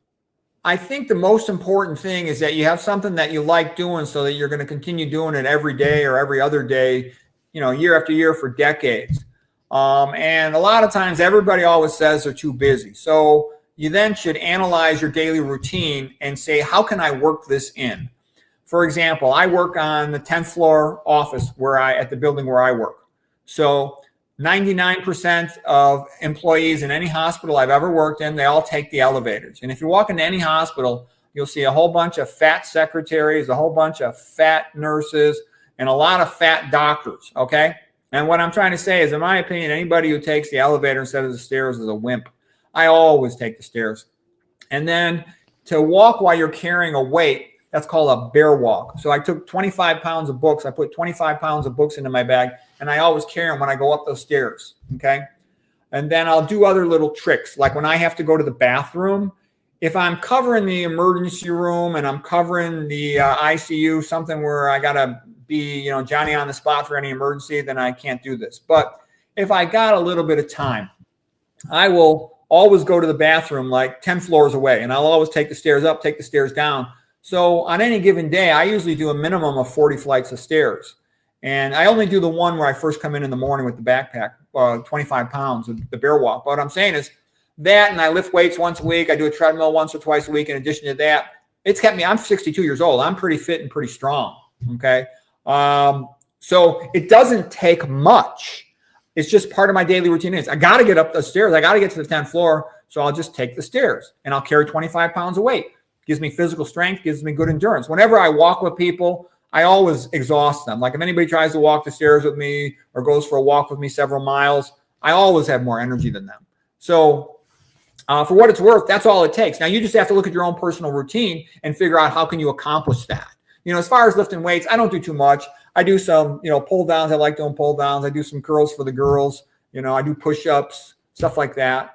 I don't squat anymore because I think squatting might raise your blood pressure too high, and I'm worried that that's going to overstretch your ascending thoracic aorta, elastic fibers, the Windkessel effect, whatnot, and in the long run lead to hypertension. So I used to squat and do heavy rep squats, but the more I thought about it and started reading all these articles about how it raises blood pressure an extraordinary amount, I stopped squatting, squatting with heavy weights. So that's what I'd recommend. Great. Okay, what about decaf, possibly organic? Oh, yeah. Let me say one last thing about exercise. I always try to walk. I just mentioned how when I go to the bathroom, I don't just walk around the corner, 20 steps. I go down 10 floors to go to the bathroom, okay?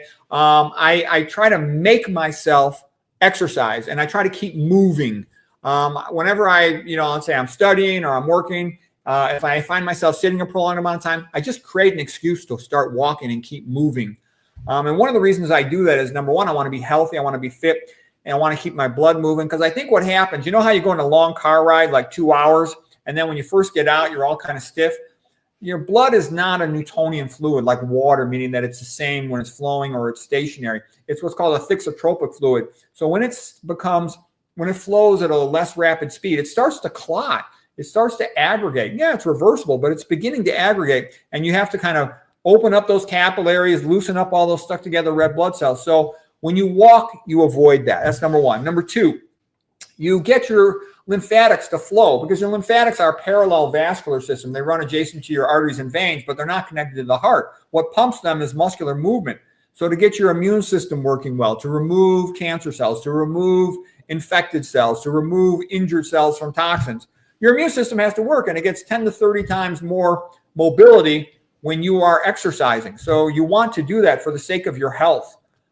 So anyways. Great. So the next question was, what about decaffeinated coffee? Well, it's still got caffeine in it. I've heard different things about what percentage of caffeine, some as much as half as much. I would just avoid it. Who needs it? You know, caffeine it's like raising your stress. You increase cortisol and catecholamines, the same hormones. Why would you want to do that? I think all the stuff saying coffee is good for you, that's all untrue. It's all corporate nonsense. All right. If you start going through it, something that raises your blood cholesterol, raises your blood pressure, increases your heart rate, is a cerebral vasoconstrictor, is a cerebral excitotoxin, how is that going to be good for you? And it's going to increase your risk of leaky gut, and it damages collagen synthesis. How is that going to be good for you? It's nonsense. Okay. Great. Great. So next question. This is someone sent it to me and I posted it for them. John, 10-year whole food, plant-based, 80-year-old male, feel great, exercise 90 minutes daily, including short sprints. Most recent blood work showed RBC 3.3, referred to hematologists who suggested bone marrow extract, which I refused. What could be the cause? B12, folic acid, normal culprits are perfect. Yeah, I would need more information than that. Red blood cell, 3.3 liters. I can't provide any difference. What I think he's saying between the lines is he's anemic. Okay, well, once you're anemic, then there's a whole bunch of secondary questions.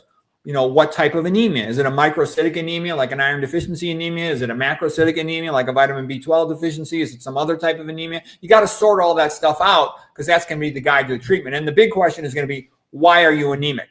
Because then you want to search for the cause of the anemia. For example, if you're iron deficient anemia, a lot of times it's just a hemorrhoid or non-steroidal anti-inflammatories or aspirin or something, but it could be colon cancer. So they're going to try to rule out other possibilities, and they're going to do a colonoscopy, because you ask yourself the question is, what is it that you don't want to miss? You don't want to miss the colon cancer. So anyways, the hematologist or even an internist could have, gotten you this far easily. You want to answer all those questions and narrow it down. Great. Next question sent in. Does a glass of red wine a night contribute to osteoporosis? Well, I don't think osteoporosis is the main issue here. The main issue is alcohol. Alcohol is a toxic substance. It's toxic to your brain. It's toxic to your liver. It's toxic to your collagen. It's best to avoid it. All that stuff, it turns out, about 1 or 2 drinks a day being good for your cardiovascular health, that's not true. Those were bogus studies, corporate influence to make alcohol look good. There's nothing good about alcohol. It's best not to drink it at all, not one drop. I don't like grapes because they've got such a thin skin. They spray it, with herbicides, pesticides and stuff, and it doesn't have a thick enough skin, it seems to me, to potentially not let those get into the grape itself. So I wouldn't eat that stuff. I wouldn't drink wine. I think it's a bad idea. But I don't think it's going to cause osteoporosis primarily. That's not the problem. What I would worry about is these other things I just said. So, hi, Dr. Rogers. I follow SOS-free McDougall vegan diet from 2020, lost 80 pounds over the years, kept it off, used to be lacto-vegetarian for the first 30 years of life. Even with healthy vegan protocol, I continue to suffer histamine-triggered urticarias, itchy red spots on my back currently without known triggers, which grow at times. I have had them 2 years before too, currently on low histamine McDougall SOS-free diet. I take Akkermansia and Roide prebiotics with berberine plus aloe 200x and digestive enzyme supplement prescribed by True North doctors. What else can I do to cure my urticaria and histamine problems? I have tried McDougall elimination diet, water fast, doesn't seem to help. Thank you. Yeah, there's a couple directions here. Is this, primarily autoimmune disease? Is this allergic disease? Is this a food sensitivity, food intolerance type of thing? So, step number 1, prevent leaky gut, prevent, periodontitis, leaky gums, and all that stuff. So you can do all that kind of stuff. Number 2, you can maybe have a food sensitivity, so then go on an elimination diet. And Dr. McDougall's got a good newsletter about an elimination diet, to keep narrowing it down. And one time he said, if you haven't eaten only sweet potatoes for 4 months, you haven't tried everything you can do in nutrition. So look at all that. Make sure you're only eating organic. See if that works. And if that doesn't seem to be enough, then try other things. Are you potentially have a detergent that you're allergic to the detergent on your clothing? Are you allergic to some chemical sprayed on your car seat that gets all over your back? I would look into all those things. And if it's not fitting any of those things, then I would say, is it other rare causes of autoimmune disease? Volatile organic chemicals. Are you having some inhalational exposure? At the beginning of it, get a air filter for your house. I would recommend you look up a book by a lady named Doris Rapp. So it's RAPP, Doris Rapp, MD. She wrote a book called Our Toxic World. I think she was an allergist, something like that. And she studied all these chemical toxic exposures people get. And the whole book is how do you systematically figure out what is causing your allergic reactions. I can also tell you what my girlfriend, she had a bunch of hives on her arms and her back. And when she started becoming a vegan with me, all that stuff went away, for what that's worth. Okie doke. Next question I posted for somebody. I'm 53 and an ultrasound recently discovered fibroid tumors outside my uterus. The largest one is 1.9 centimeters last year, an ultrasound revealed only one that was 2 millimeters. So to see that there are several now and much larger than the single one discovered last year concerns me. I'm feeling the effects of the fibroids outside the uterus, and they're pressing on my bladder and causing incontinence. Also, despite being a healthy weight and generally fit from mostly vegan, eggs on rare occasions, and gluten-free diet, daily yoga and walking plus rowing, I feel uncomfortable in my lower abdomen most of the time. Is there any way to shrink these nutritionally or with herbs? I really fear having surgery. Okay, I'm going to answer this question about the uterus, which also relates to estrogenic chemicals, but I wanted to say one last thing about that last lady. Certain paths you can ask yourself. When you've got a weird problem that you can't figure it out, you can't solve, some of the things you should go through. Is it a toxic exposure? Figure out what potential toxins you're exposed to. Are your estrogenic chemicals sort of out of whack, if you will? You're being exposed to some estrogenic chemical. Remember, 80% of autoimmune disease is in women. And some of these toxic exposures of estrogenic chemicals might be hyping up your immune system. Another thing you could ask yourself, is it a problem with your teeth? You know, a lot of people have problems from the mercury leaking out of their amalgams or their out of their root canals. And sometimes that can be the cause of these strange, bizarre problems. Could it be, you know, a mold allergy or something? Could it be an air pollution from some factory or some place where you work, you know, whatever. So anyways, that's the scoop on that. Now for this new patient, she basically has fibroids in her uterus. We call those fireballs in the Eucharist, okay? And she went for an ultrasound, and the biggest one, if I heard correctly, was only 1.9 centimeter. 1.9 centimeters, small, okay? If you look at your fingers, you can I call it the finger ruler. From the tip of your finger to the first crease, that's about 1 inch, 2.5 centimeters, and then likewise to the next crease, to the next crease, to the next crease. So 1.9 centimeters, that's less than an inch. That's kind of a small fibroid, okay? I see a lot of people with these big honking fibroids. So, you know, maybe you got a bunch of them, but usually 1.9s are not that big. It could be exophytic on the outer surface of the uterus, maybe pushing on things a little bit. You know, it might be symptomatic. But, you know, I think if I understood correctly, she was 53 years old, so she's basically close to being postmenopausal if she's not postmenopausal already. Usually, fibroids shrink a little bit once a person's postmenopausal. They got less estrogens. The ovaries don't make as much estrogen anymore. They're not menstruating anymore. I would still try to avoid all these estrogen exposures, you know, so filter your water, okay? I can tell you, I know a lot of black women, and a lot of them have told me, everybody has fibroids in their family, okay? They said they had fibroids when they were young. They often will tell me lots of them all had to get hysterectomies. And you'll say, well, why? They're drinking tap water, which is off the charts full of estrogenic chemicals, okay? They're eating a lot of meat, real high in estrogenic chemicals. They're using personal care products like deodorants with estrogenic chemicals. They're eating the meat, and that's loaded with estrogenic chemicals. Some of them are having dairy food, some are not. But what I'm trying to say is fibroids are very common. And again, I would avoid all those estrogenic exposures. I would filter the water. I would minimize the use of personal care products. And if that's enough to take the edge off it, then you can hopefully avoid a hysterectomy. A hysterectomy is a much bigger deal if the woman is young and menstruating. But it's still, you know, nobody wants to go for a surgery. If you could avoid the surgery, and you probably can, I would try all that. And I would make sure pelvic congestion isn't for some other reason.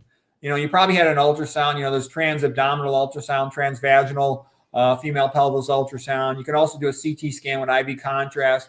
Make sure it's not pelvic venous congestion syndrome where you've had a previous, you know, obstructed vein and you got a whole bunch of collateral veins in the pelvis. You could have something called May-Thurner syndrome, whereby the right common iliac artery is compressing the adjacent common iliac vein. And you sometimes have, if you have left leg swelling, that would be the tip off that you might have a May-Thurner syndrome. And that can lead to rerouting of venous flow through collateral blood vessels, like a detour in the pelvis. That's called pelvic venous congestion syndrome. That can cause, you know, a feeling of fullness and discomfort in the pelvis. Could you have an infection? Could you have endometriosis? Those are other possibilities. It sounds like you at least had a female pelvis ultrasound. Maybe you need a female pelvis MRI. I don't know. But again, I usually try to do everything I can myself to fix a problem if that's possible. See what that accomplishes. And then if it doesn't, if that's not enough, then, you get help and see if those other things might be relevant or helpful. Okay, next question. Getting enough iron for toddlers seems quite hard. With access to modern food supplies, supplements, and knowledge, it seems doable, but how would they have gotten enough iron for toddlers in history? Are the current recommendations inflated numbers? Yeah, another viewer also asked this question about iron for kids. And what I would recommend doing is there's a YouTube channel called Vegan Linked. And the reason I bring them up is they've interviewed a whole bunch of female doctors whose children, who are all 100% vegan. And so they're going to talk all about, they've got young children, they're feeding them. I know Dr. McDougall raised his kids vegan. So they're going to go through all that. I don't work with pediatric patients on any type of routine basis. And I wasn't 100% vegan at the time when my kids were young. And my wife kind of controlled their management a lot more than I did, my ex-wife. She was a family practice doctor. Okay, so I would go to Vegan Linked and see what all those doctors say, because some of them are pretty busy and active in the, vegan nutrition space on the internet and whatnot. They might be able to help you. They probably can. Great. Next question. Is fibromyalgia really a thing? If so, who is best to diagnose it? A pain medicine doctor or a rheumatologist? Also, are there non-pharmaceutical treatments? Yeah, fibromyalgia is kind of a complex disorder of weird aches and pains all over the place. And there's different theories of fibromyalgia. And one of the things I think is most interesting and seems related to it, I don't know what percentage of the cases it causes. And a lot of diseases are, again, multifactorial, but there's something called idiopathic intracranial hypertension. So what does that mean? It means elevated pressure in the brain, cerebrospinal fluid pressure, for some reason. Okay, so what's thought to be the deal on that? You've got a normal blood pressure, right? But you also got a venous pressure. Think about a big fat belly. A big fat belly pushes back on your inferior vena cava. When you compress the inferior vena cava, you transmit pressure upward to the right atrium, which is in continuity, like my tie, is like the superior vena cava. That pushes pressure up into the superior vena cava, which pushes pressure back up into your brain. And so a big fat belly can cause a variable amount of venous intracranial hypertension. And that can manifest as cerebral fluid, spinal fluid hypertension. And it can cause a little bit of pressure and tugging on the nerve roots where they exit the foramina in the spine. And there's a couple papers you'll see on that if you look it up about idiopathic intracranial hypertension associated with fibromyalgia. And so the smart thing to do is optimize the body weight. Okay, just because if you optimize the body weight, you lower the pressure on the inferior vena cava, and then you'll just lower that whole compressive circuit. So you can try doing that for what it's worth. And that's also why I said a lot of problems, they just solve themselves if you optimize your health. Like, many years ago, I was fat in my 30s, and when I couldn't lose weight for a while, but once I finally learned the starch diet, I was a star McDougall at his channel. You can find me over there. It's like all these problems went away. My back pain went away. I used to have this peripheral neuropathy. My feet would hurt. I'd be hesitant to put them on the floor when I'd first wake up in the morning. All that stuff just went away. So what I'm saying is a lot of times things like that happen. If you optimize your health, other problems will go away. So that's one of the things for fibromyalgia. The other thing is it's been shown too, people with diabetic neuropathy, that they often get better. And same thing with back pain. They often get better as patients move towards a plant-based diet, vegan diet, low-fat diet, exercise, get their sun and sleep. And I think a big reason for that is a lot of times nerve pain is in part due to ischemia, poor blood supply to the nerve. It's a problem for the entire body. Everything works better with good blood flow. When you eat the low-fat, healthy, plant-based diet, you get better blood flow to your nerves, and that can, take the edge off them so they don't hurt anymore. So I would try doing all that. That might help with the fibromyalgia. Next question. Dr. Rogers, what's the best and most natural way to lower homocysteine? I'm taking B12 as methylcobalamin, but last blood test showed my homocysteine level was way too high. Is this really a concern if on a McDougall type low-fat vegan diet, what causes high homocysteine? Yeah, the homocysteine pathway is related to the folate pathway, the B12 pathway. And so, you know, and I think B6-2 pyridoxine. So sometimes we'll give the patient all those as a vitamin supplement. But again, if you're eating your vegan diet, the only thing you're going to need is methylcobalamin, because you should be getting enough folate and the other stuff in there. And you want to avoid all your bad habits. You know, people with bad habits, they also are predisposed to having higher homocysteines. So that might help. It can also be related to that methyl tetrahydrofolate reductase enzyme process. Some people genetically have problems with that. You can get worked up for that. People who are hypothyroid are more likely to have a problem of elevated homocysteine, so you can check your thyroid function tests. Drinking alcohol will tend to worsen it. People who got psoriasis, but psoriasis often gets better if you just eat low-fat vegan. You know, Kempner noticed that all his psoriasis patients were just getting cured from eating his diet. Proton pump inhibitors as a side effect can cause elevated homocysteine. So I would try doing all that stuff. Smoking tobacco can do it.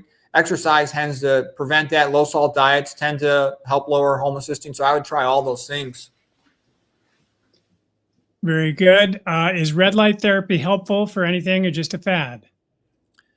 Yeah, again, I would recommend you check out MedCram. So the YouTube channel is MedCram. The guy's name is Roger Seaholt. He's a bright guy, and he's got videos about sunlight and about red light therapy. And here's what he claims. He claims that it appears that sunlight, part of it penetrates deeper into the body. I think it's the red component, and that's still within the visible wavelength, whereas infrared is not. And here's where it's relevant. He claims that a paper, and I looked up the paper, it suggests that it changes the local fluid adjacent to the ATP synthase in mitochondria, which seems to speed up its rate of spinning and ATP production. Now, we're kind of getting into a whole new area of physiology here that's very interesting. I'm just going to give you an overview of it, but this is not all figured out yet, but it's very interesting.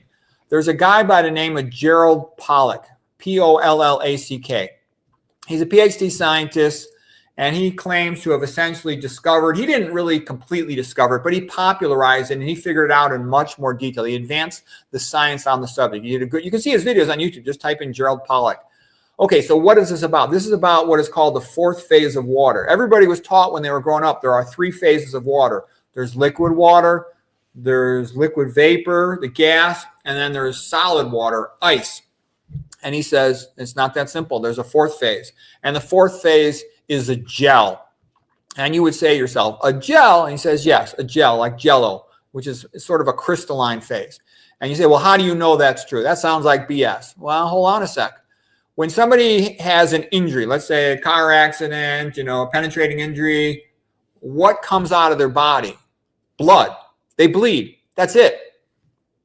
How come if we're 60% water, water doesn't splash all over the place? You pop a water balloon, water splashes. How come when a human has a penetrating injury, they don't splash water all over the place? And it's because the water is in a gel form primarily. Your blood has a plasma, which is a liquid form. We do see that. But your cells are largely, to a large extent, and your glycocalyx and whatnot, in a gel form. And you say, well, how can you prove that? Well, hold on a sec. Go ahead, take an egg, and take an egg from your own homegrown backyard if you have chickens, and crack the egg. And what do you see when that egg cracks out? You see a yolk, you see the egg white, but it's in a gel phase, okay? And so it's thought that a lot of the body's water intracellular is in a partially gel-like semi-crystalline phase, okay? And then how is that relevant? Well, a cell you can think of as having an on-off mechanism. A cell will often have a primary task that it does. Like a neuron to communicate, it sends a neurotransmitter. Insulin-producing cell, the beta cells in the pancreas, it releases insulin. A skeletal muscle contracts. A cardiac muscle contracts. A vascular smooth muscle contracts. Okay, so what am I getting at? What I'm getting at is when the cell changes from resting phase to active phase, it is thought, according to some of these papers, and this work is not finalized, but this is where it looks like it's going. There's a transition whereby the intracellular water in the vicinity of the moving part becomes more liquefied and that facilitates more rapid movement. Okay, so there's some thoughts about calcium having that effect as well. And I'll give you an example. Like, you're walking down a path in a forest in the jungle, and you're always asking yourself a question. Things are cool or they're not cool. Things are cool, things are not cool. Things are cool, I'm hungry, there's a fruit tree, I'm gonna go get a piece of fruit. Okay, on the other hand, there's a group of coyotes, they're walking towards me. Things are not cool. I might have to fight, I might have to climb a tree, run, do something. Okay, so your brain, your muscles have to ramp up from 0 to 60 miles per hour very fast. And there's a couple ways that a mitochondria can ramp up really fast, okay? You've got something called NADH, NADPH. The NADPH can be converted into NADH. So that generates a bunch of electrons to send to the electron transport chain. Okay, but another thing that happens is calcium ions are released from the endoplasmic reticulum, sarcoplasmic endoplasmic reticulum in the muscle, and that goes into the skeletal muscle, okay? That goes into the mitochondria, and that upregulates, it increases the activity of the dehydrogenase enzymes, pyruvate dehydrogenase, alpha-ketoglutarate dehydrogenase, all that stuff. So it speeds up mitochondrial activity. And so what they're claiming they think is happening, and they think calcium liquidizes cytoplasms. That's why calcium activates a cytoplasm. It's like the aristocratic ion. In my lecture, I did a recent lecture. I don't know if it was on hypertension or something. And I do have one on my own channel called Membrane Ion Pumps, how calcium is the aristocratic ion, like Big Mama, the matriarch. When Mama comes in and she says, you do this, you do this, you do this, you do this, everybody jumps, Papa and all the kids. Okay, so anyways, what they're saying here is they think that the rapid entry of calcium is transitioning the cytoplasmic water into more liquefied phases so other structures can move around more rapidly. In particular, the ATP synthase pump on the inner mitochondrial membrane, it can spin 5,000 times in 1 second. It's incredible, okay? And that's another reason too, like the more you learn about biochemistry, the more you believe in God. It's like, how could this little nanomotor spin 5,000 times so rapidly, okay? It's beyond anything that any human genius could do to design something like that. And that enables it to produce ATP really fast so that the energy is there for the person to run, for fight or flight, to do whatever they need to do to survive. Okay, so anyways, the reason I went through all that was to say that it appears that the red light component of sunlight is activating mitochondria. So it's going to help you to burn energy. So I thought that was kind of interesting. I'll only add that when we go to Mexico, I spend a lot of time in the sun and I feel great. All right, next question. For Peter Rogers, please advise best solution to reverse CKD. Okay, well, CKD is chronic kidney disease. And what a lot of times happens, there's a tendency for people to believe in conventional medicine. Well, the technology just keeps getting better. We can do more and more to help these patients. And I'm actually going to tell you, go back and read Walter Kempner. Read Walter Kempner. It's book number 2. It's available at the Dr. McDougall website. It'll be a list of his scientific publications, okay? And you will see cure after cure of obesity, patients losing over 100 pounds. You'll see reversal of diabetic retinopathy, reversal of hypertensive retinopathy, reversal of coronary artery atherosclerotic ischemia, reversal of congestive heart failure, reversal of psoriasis, and a lot of kidney patients he was able to save too. He couldn't save all the kidney patients, but he did save a lot of them. And how did he do it? By feeding them an extremely low protein diet. Okay, with the number of calories from protein in the ballpark of around 4%, even potentially less than that at times. And he did not have amino acid analog supplements, okay? All right, so why do I go through that? Because that's what the kidney does, is the kidney main job it has is to excrete nitrogen. You have nitrogen in protein. That's it. There's no nitrogen in fat. There's no nitrogen in carbohydrate. Those are the 3 macromolecules that provide our calories. So the more protein you eat, the more workload you put onto your kidneys.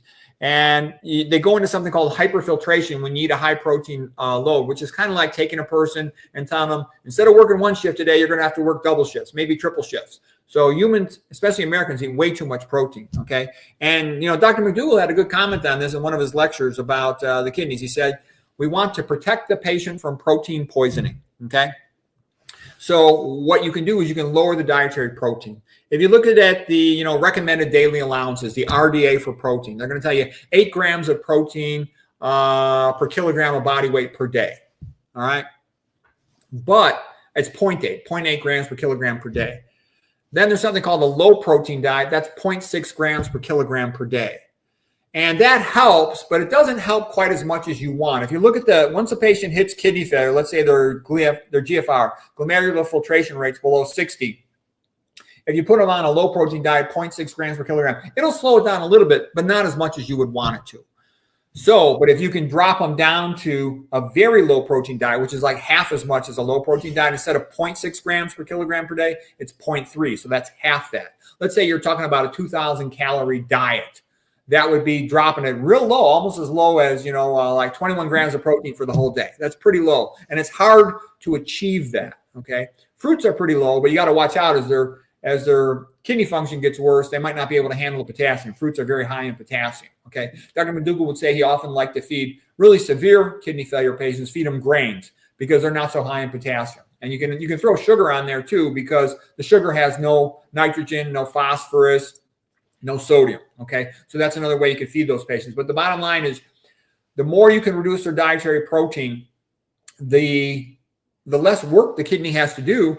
So the less rapidly it fails. You prolong the amount of time you keep them off dialysis. Dialysis is kind of miserable. It's like a 4-hour session done 3 times a week, and you feel lousy the whole rest of the day. So what you really want to do is push that farther and farther away into the future. And so you minimize dietary protein. That's number one. And the very low protein diet, sometimes the way you can tell, does the patient, is that protein not too low? What about dropping their protein too low? Well, the way you can tell is you look at their blood albumin. And if they're maintaining a normal blood albumin, then you're okay. But if the albumin's dropping too low, then you're going to have to give them some keto analogs. Okay, what is that? These are protein analogs. That's the amino acid with the nitrogen removed. You can actually feed that to the patient. The body takes it up and it adds nitrogen to it.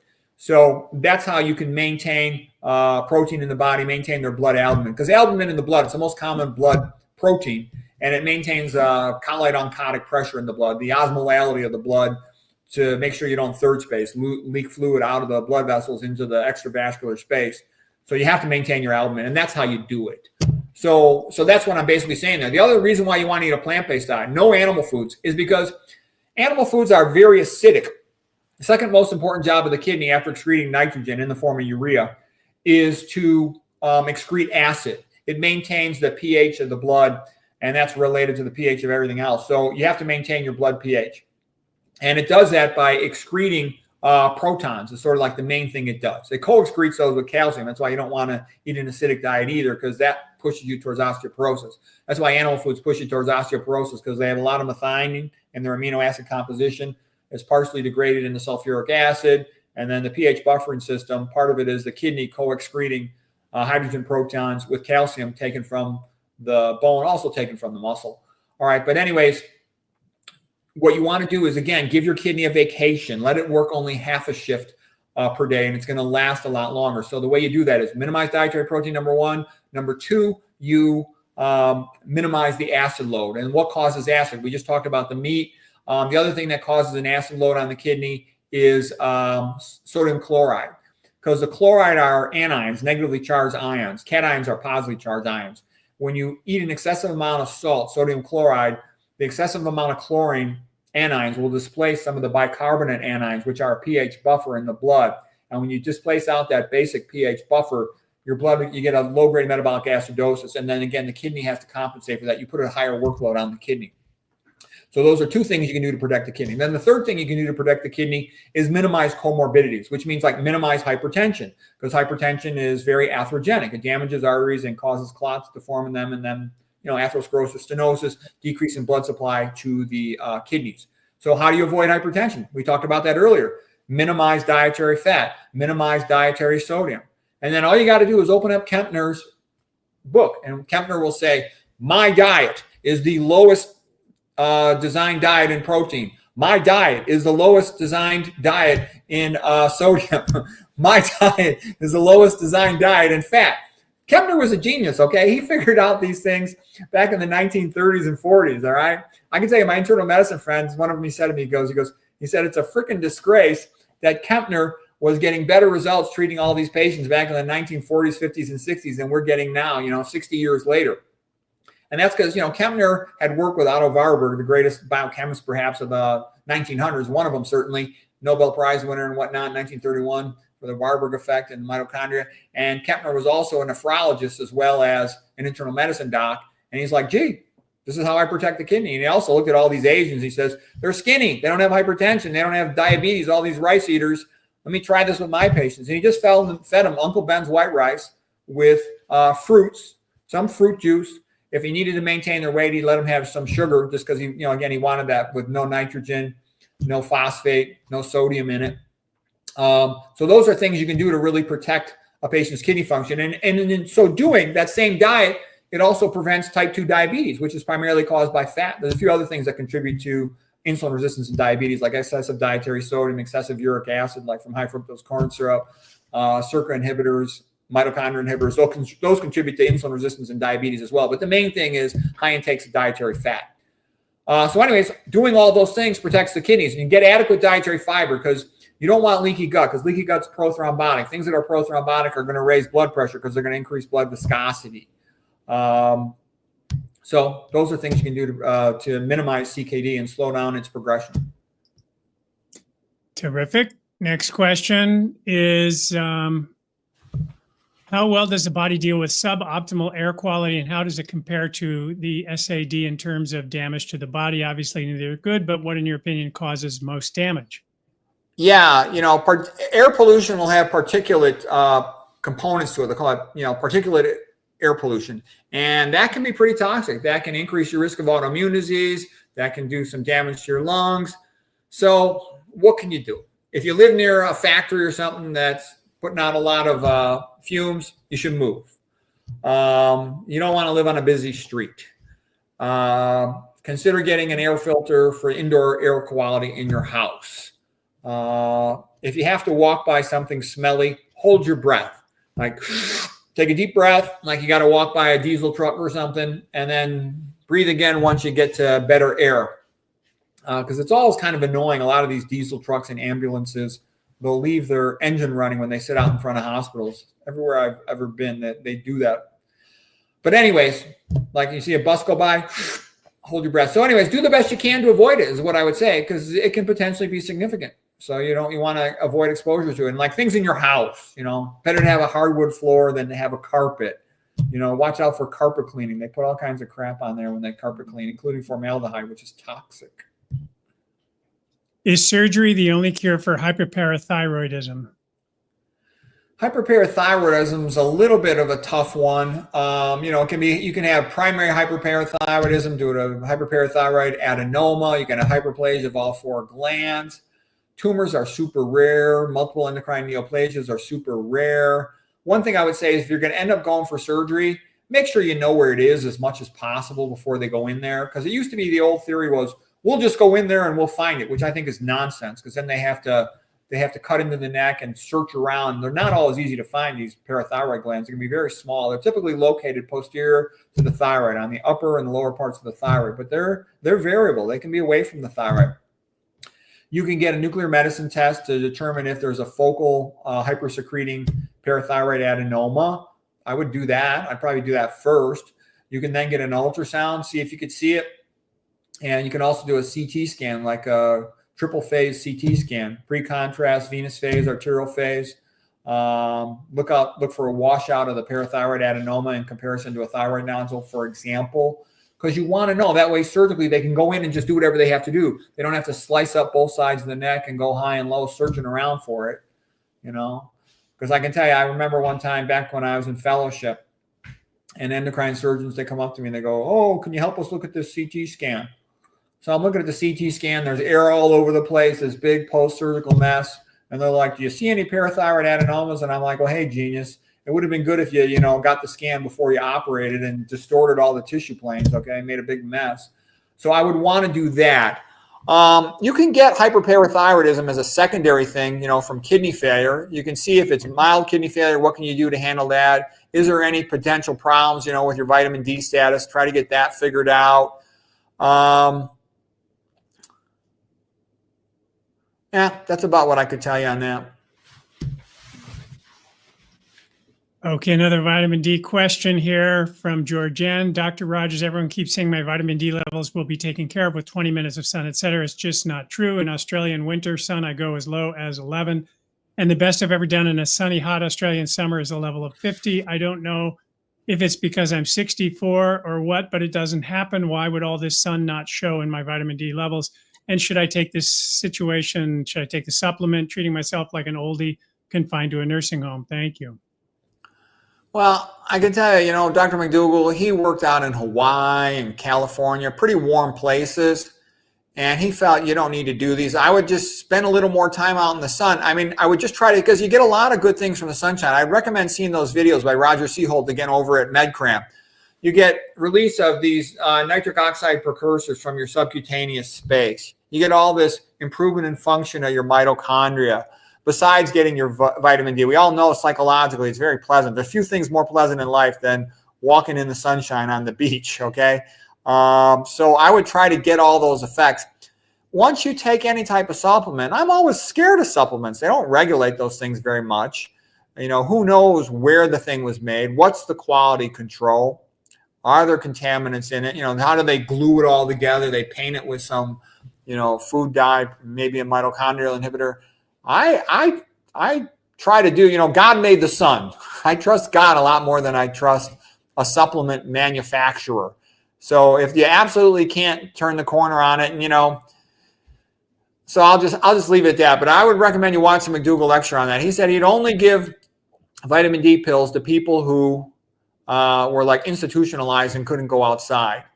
And you don't need as high a level. A lot of times they say you need a higher level than you probably do, because what they're trying to do is sell you stuff. The more they can say you have a deficiency, the more you need to buy their product. And you're measuring the non-active form of vitamin D. It's the active form that matters the most. That's converted to the calcitriol in the kidney. So I would try to go down that path. If you still can't do it and you really think it's a big deal, you could take a supplement. But again, I try to fix the problem first before I start depending on the medical system and the supplement industry.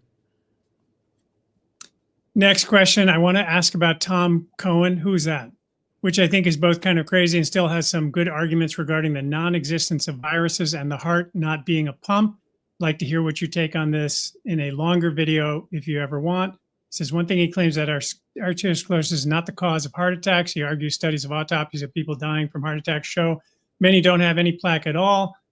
He also says blood clots are the consequence of the heart attack, not the cause. Rather, it's an imbalance between the parasympathetic branch and the sympathetic branch, caused mainly by ongoing decrease in parasympathetic activity.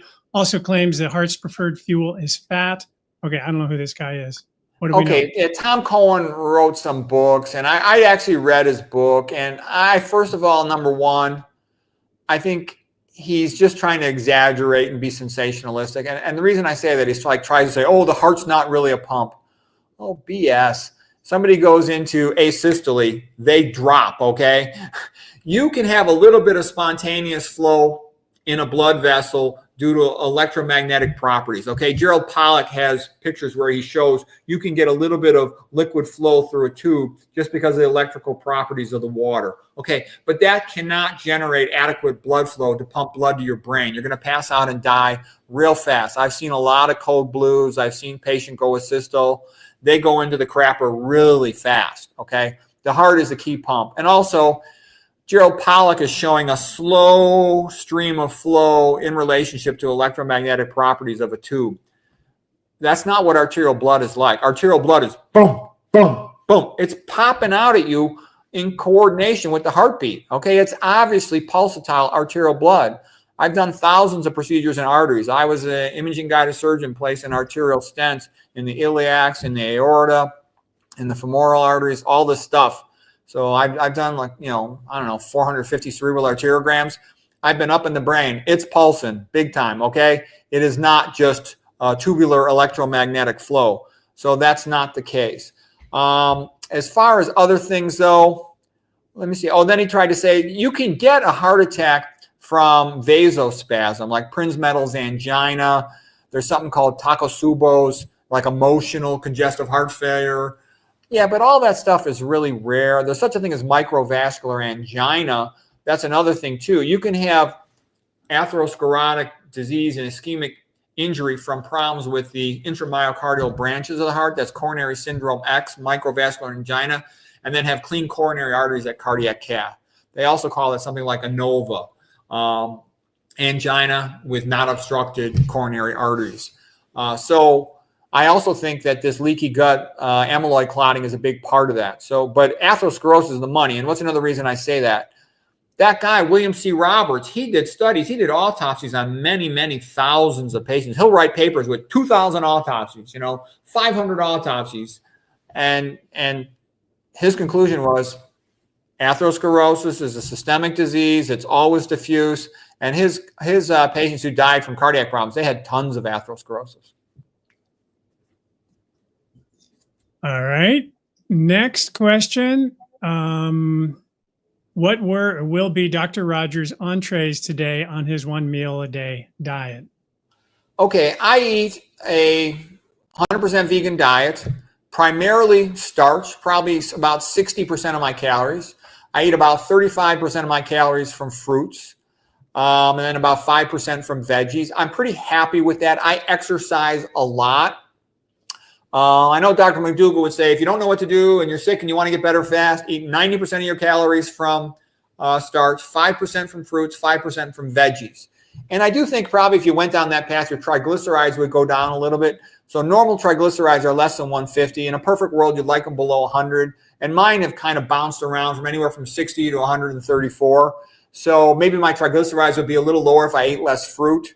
I kind of eat it for the variety.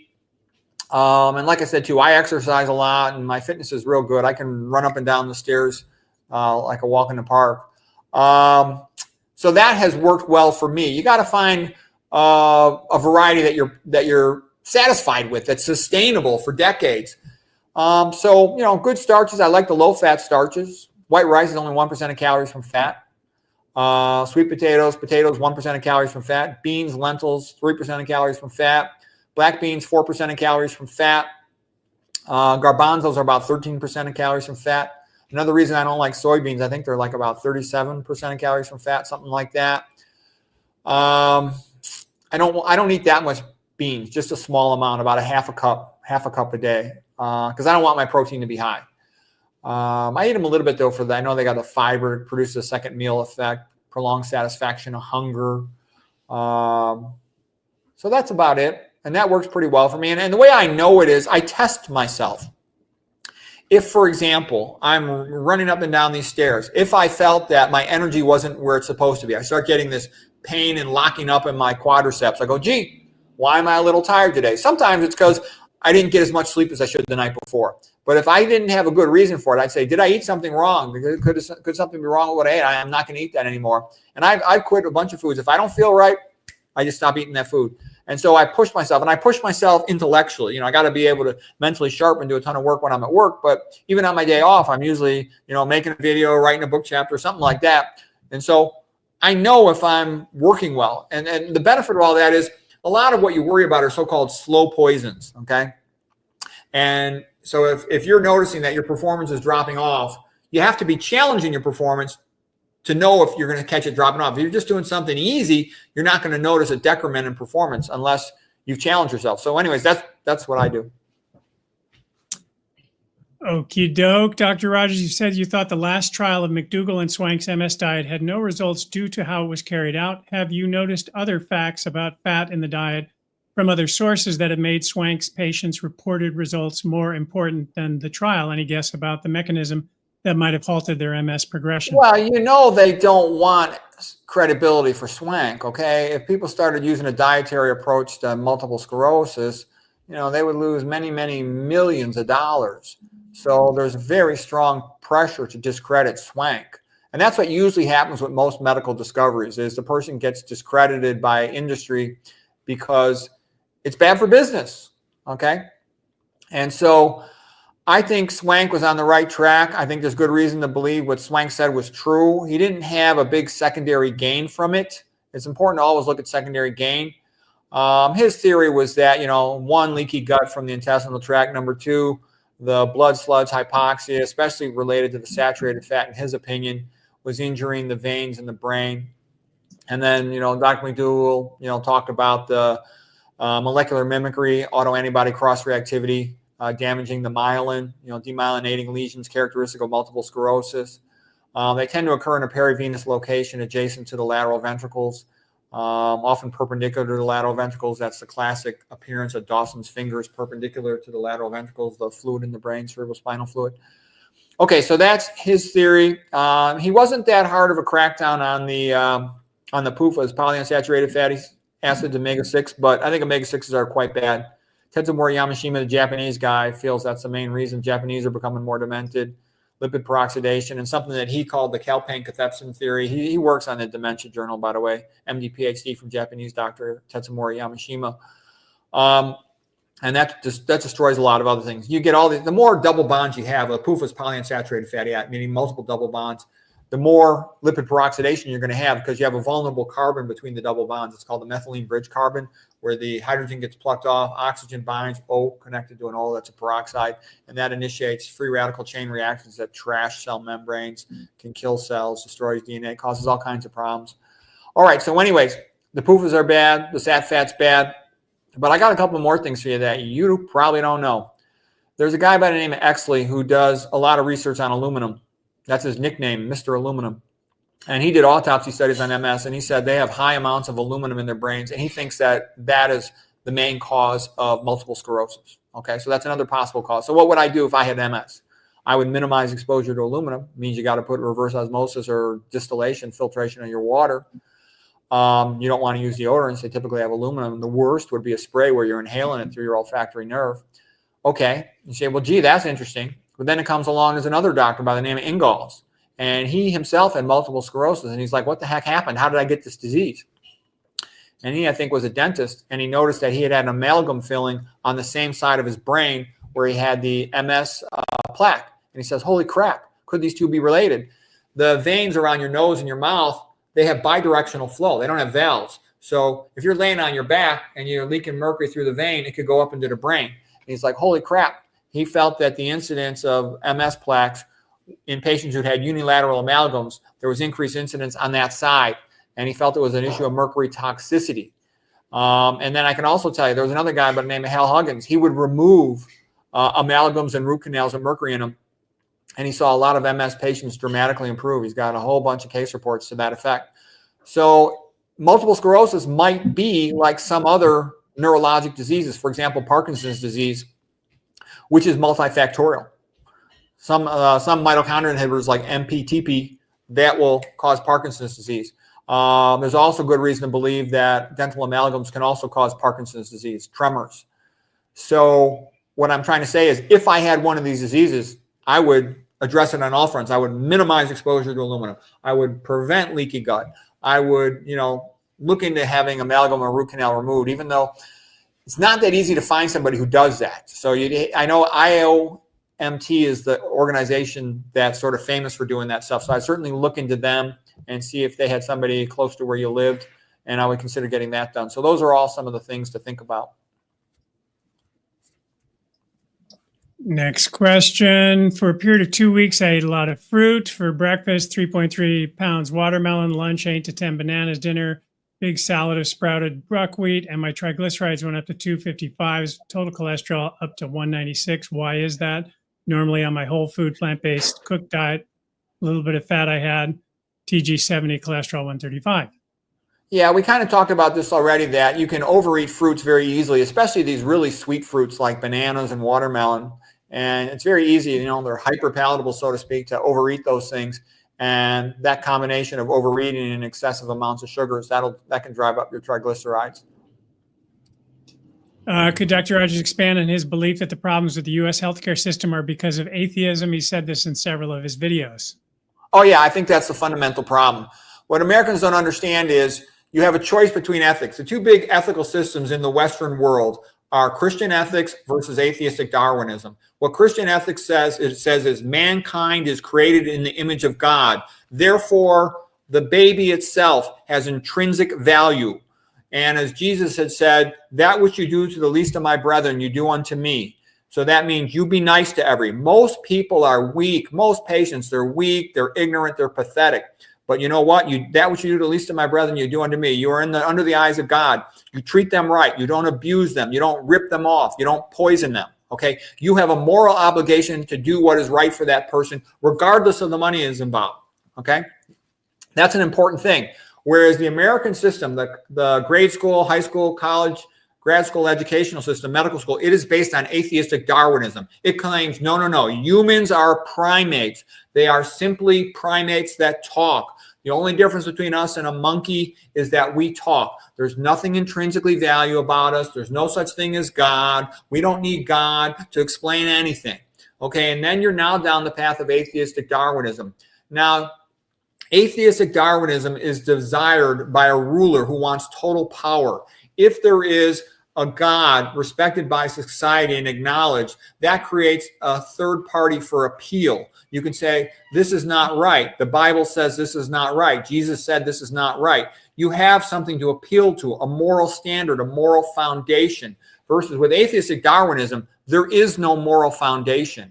It's simply a question of might is right. Whatever the powerful person says, you have to do it. If some billionaire pervert says, snow is black, say snow is black. You go, no, snow is white.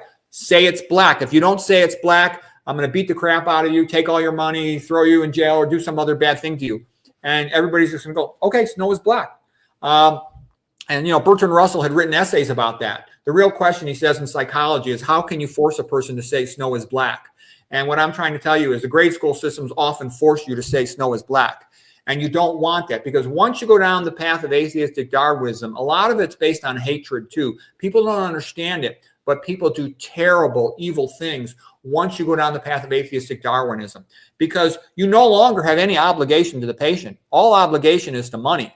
When a doctor sees a patient, they have zero obligation to the patient. That's all nonsense, all that Hippocratic oath. It is not followed at all by the medical profession. Imagine a patient comes in with coronary artery disease.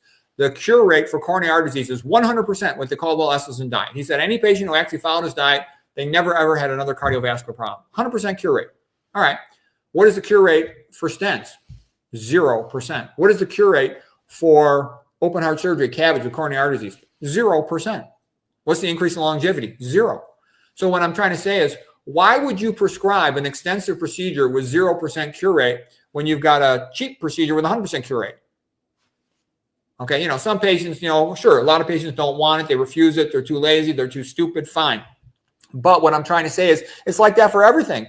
You got a very high cure rate for hypertension, for diabetes, but it's never used. The dietary approach is never used because there's no money in it. Pills, pills, pills, man. So yield to the pill and send a bill. So what I'm trying to say is atheistic Darwinism is based on money, and it gets you to do the right thing. It also allows you to just say, well, the standard of care is to do this, like giving amphetamines to a child with attention deficit. That's poisoning the kid.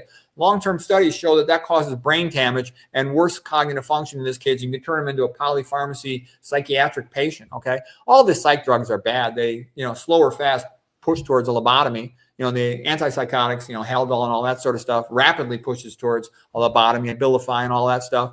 The serotonin selective reuptake inhibitors gradually push towards it. So what I'm trying to say is, if it wasn't for the money, no one would prescribe, 95+% of these psychiatric drugs. We do it for the money. And then everybody hides behind the standard of care protocols. And the standard of care protocols are written by docs at the big name medical centers like the Ivy Leagues, where they have to do what the drug company wants, so they don't get funding for the research and they can't get promoted.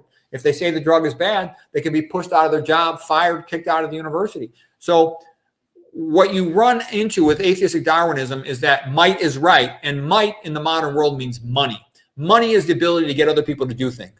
The big corporations have lots of money, so they just say, look, help us to sell our drugs, and we'll give you money and we'll get you promoted. If you don't sell our drugs, we will ignore you. And if you mess with our drug and say our drug is bad, we will fire you and discredit you. Okay, so take your pick. Okay, and if you have no obligation to the patient, you say, okay, I'll make your drugs look good. So that's what it comes down to. So all day long, conventional medicine does the wrong thing to the patient because that's where the money is. The insurance company has power. You got to match their billing codes to get your money, and they want you selling drugs or surgeries. The drug companies, they want you selling drugs, okay? And you make them happy, you get your money, standard of care is followed, you can't be sued.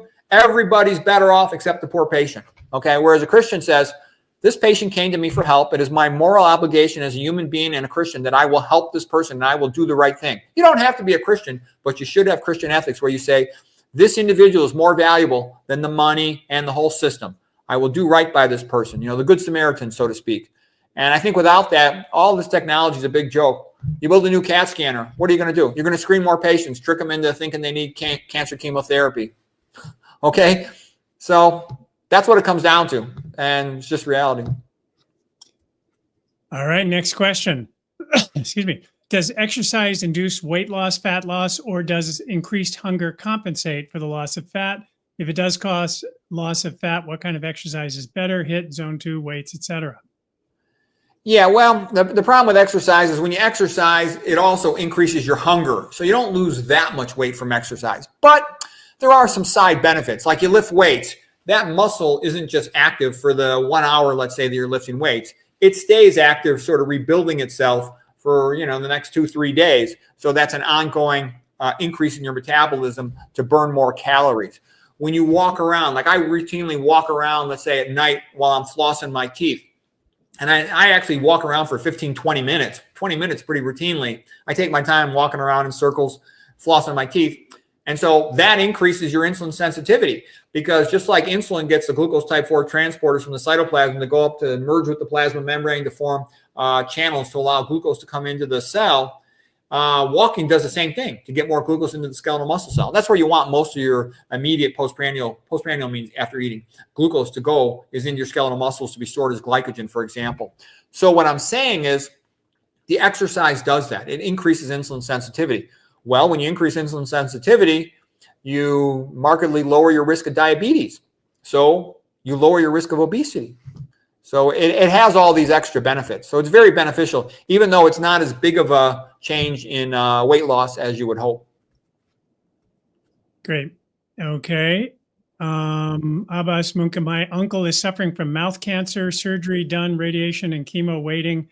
Can whole foods, plant-based diet without oils help him? Shall we do chemotherapy or radiation or not follow whole foods, plant-based diet? And the comment above it says in mouth cancer, immunotherapy will help. Any comments? Okay, well, you have to be careful. In my experience, 99% of patients don't know what they're talking about when they discuss cancer.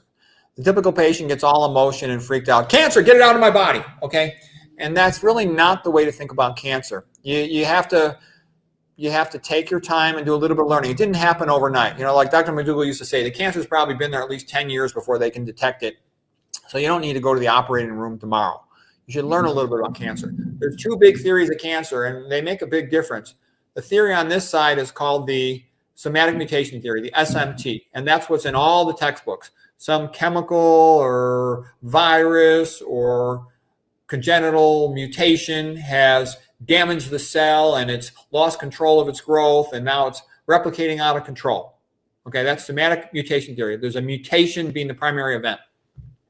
Then the other theory is the metabolic theory of cancer. The metabolic theory of cancer is there's some type of injury to the mitochondria whereby it can no longer produce adequate amounts of ATP with oxygen, so the cell has to revert to a more primitive form of life, an anaerobic form of life, primarily burning glucose by glycolysis in the cytoplasm for energy. So that's metabolism without oxygen primarily with the initially injured cell. Okay, and I can tell you after extensive study of cancer, this makes a ton more sense. Because it's not one mutation that makes a cell cancerous.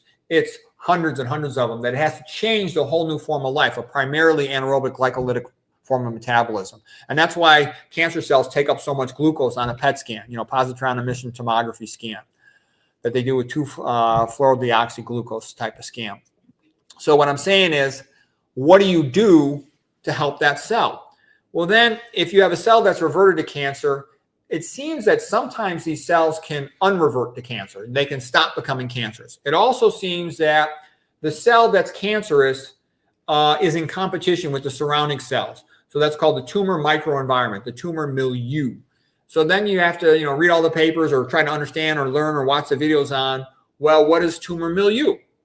Tumor milieu is the extracellular space around the cancer cells. If it is acidic, that's bad. If it's acidic, the acidity turns off the immune system. So you don't want peritumoral acidity. Well, what causes metabolic acidosis? Meat, a lot of salt, sodium chloride. Those are bad for the immune system, okay? They favor the cancer microenvironment, so you don't want those things. What activates mTOR, the cell pathway to encourage growth? Meat. So you don't want it. You know, what did T. Colin Campbell say? The biggest carcinogen is animal protein, especially he felt casein from milk. You know, what does it do? It makes a cow grow super fast.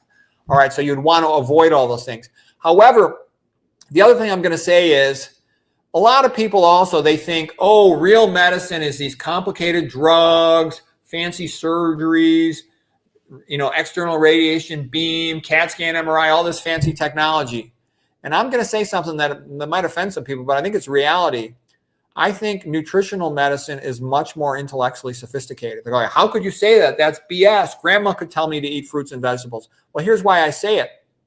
Imagine I'm talking to a dog. You know, I'm talking to my dog, Fido, okay? I say, Fido, you need to change your diet. Fido can't understand. Fido can't change his personality or his lifestyle or his diet, okay? But so what I'm saying is you can take any animal and you can give them a pill and you could operate on them. But it takes intellectual sophistication, curiosity, learning, personal resolve, understanding to say, yes, it looks like this diet and lifestyle is favorable. I shall try that. I shall do that. So it's actually a more intelligent, sophisticated, advanced, complex type of medicine, even though that's not widely acknowledged. Okay, so what I'm basically trying to say is I know most patients, they don't know anything. They don't try to learn anything. They just trust the doctor. They trust the system, and they go with it. So that's what 99.9% of people are going to do. But, you know, when you look at these long-term survivors of metastatic cancer, they're usually people like Ruth Heydrich, you know, low-fat vegan, Dr. McDougall diet, you know, runs long-distance running, triathlons and all that stuff. Lorraine Day, 100% vegan. There's other ones kind of similar. Chris Wark. If you read the book Radical Remission by Kelly Turner, she worked at Sloan Kettering Cancer Center, and she saw some of these long-term survivors of cancer, and she asked them questions. Well, what did you do? And she started seeing a pattern. They ate a plant-based diet, walked a lot, managed their stress, were quite religious, tried to maintain good social relationships, all that kind of stuff. And she wrote a book called Radical Remission. Kelly Turner. You can look her up in 2 seconds. That's a pretty famous book. So anyways, then the doctors all said, it's anecdotal information. Once in a while, somebody just gets lucky. Spontaneous remission. Maybe it really wasn't cancer. Who knows? All right. Well, she went and drove around and personally interviewed a whole bunch of them, started reading through all the case reports. She wrote another book too, Radical Hope. So what I would say is anytime you want to be successful at anything, a good idea is to find the people who've already been successful at what you want to achieve and imitate them, copy them, learn as much as you can from them, and then keep on reading and trying to see if you can add anything more to it that might help you. Because, you know, 10 units of effort might have been enough to save them, but maybe you're going to need 20 units of effort, 30 units of effort, whatever that might be. So try to figure out what that is. And it's better to overdo it initially. And let's say you get a follow-up CAT scan 1 year, 2 years, 3 years later, there's no tumor growth. Maybe you can lighten up a little bit, but be careful about that. You know, be grateful for what you got and keep going with it is probably what I would recommend. But anyways, that's what I'm trying to say. So the real question is, if you look at chemotherapy, and Dr. Greger made a video pretty recently, maybe about 3 weeks ago, 4 weeks ago on chemotherapy. And the conclusion he said, and I'm amazed this video was allowed on YouTube, because usually I think they don't necessarily tolerate criticism that much of chemotherapy or something. But he claims in the papers he read, and I've actually read these papers before, but I would never make a video of it because I thought it would never get put up or allowed to stay up. Anyways, that for the solid common tumors, most of the time, the increase in survival was only about 2 months. Okay, so you have to look at the trade-off, that increase in survival versus the side effects. Is it worth it? You know, so that has to be done on an individual basis. Much better survival for a few types of cancer, for some leukemias, for some lymphomas, for testicular cancer, maybe for prostate in some circumstances. But before I would submit to chemo and all the terrible potential complications, I would want to know good, big, proven benefits from that. Otherwise, you're just making yourself sick and miserable for the amount of time you have left. Is it worth it? So that's the decision making that has to go in. The typical patient assumes that everything is good and the best it could be, but they don't understand. Approval of a chemotherapy medication is not based on survival. It's not. It's based on tumor shrinkage. Just because the tumor shrinks, that doesn't mean the patient's going to live longer.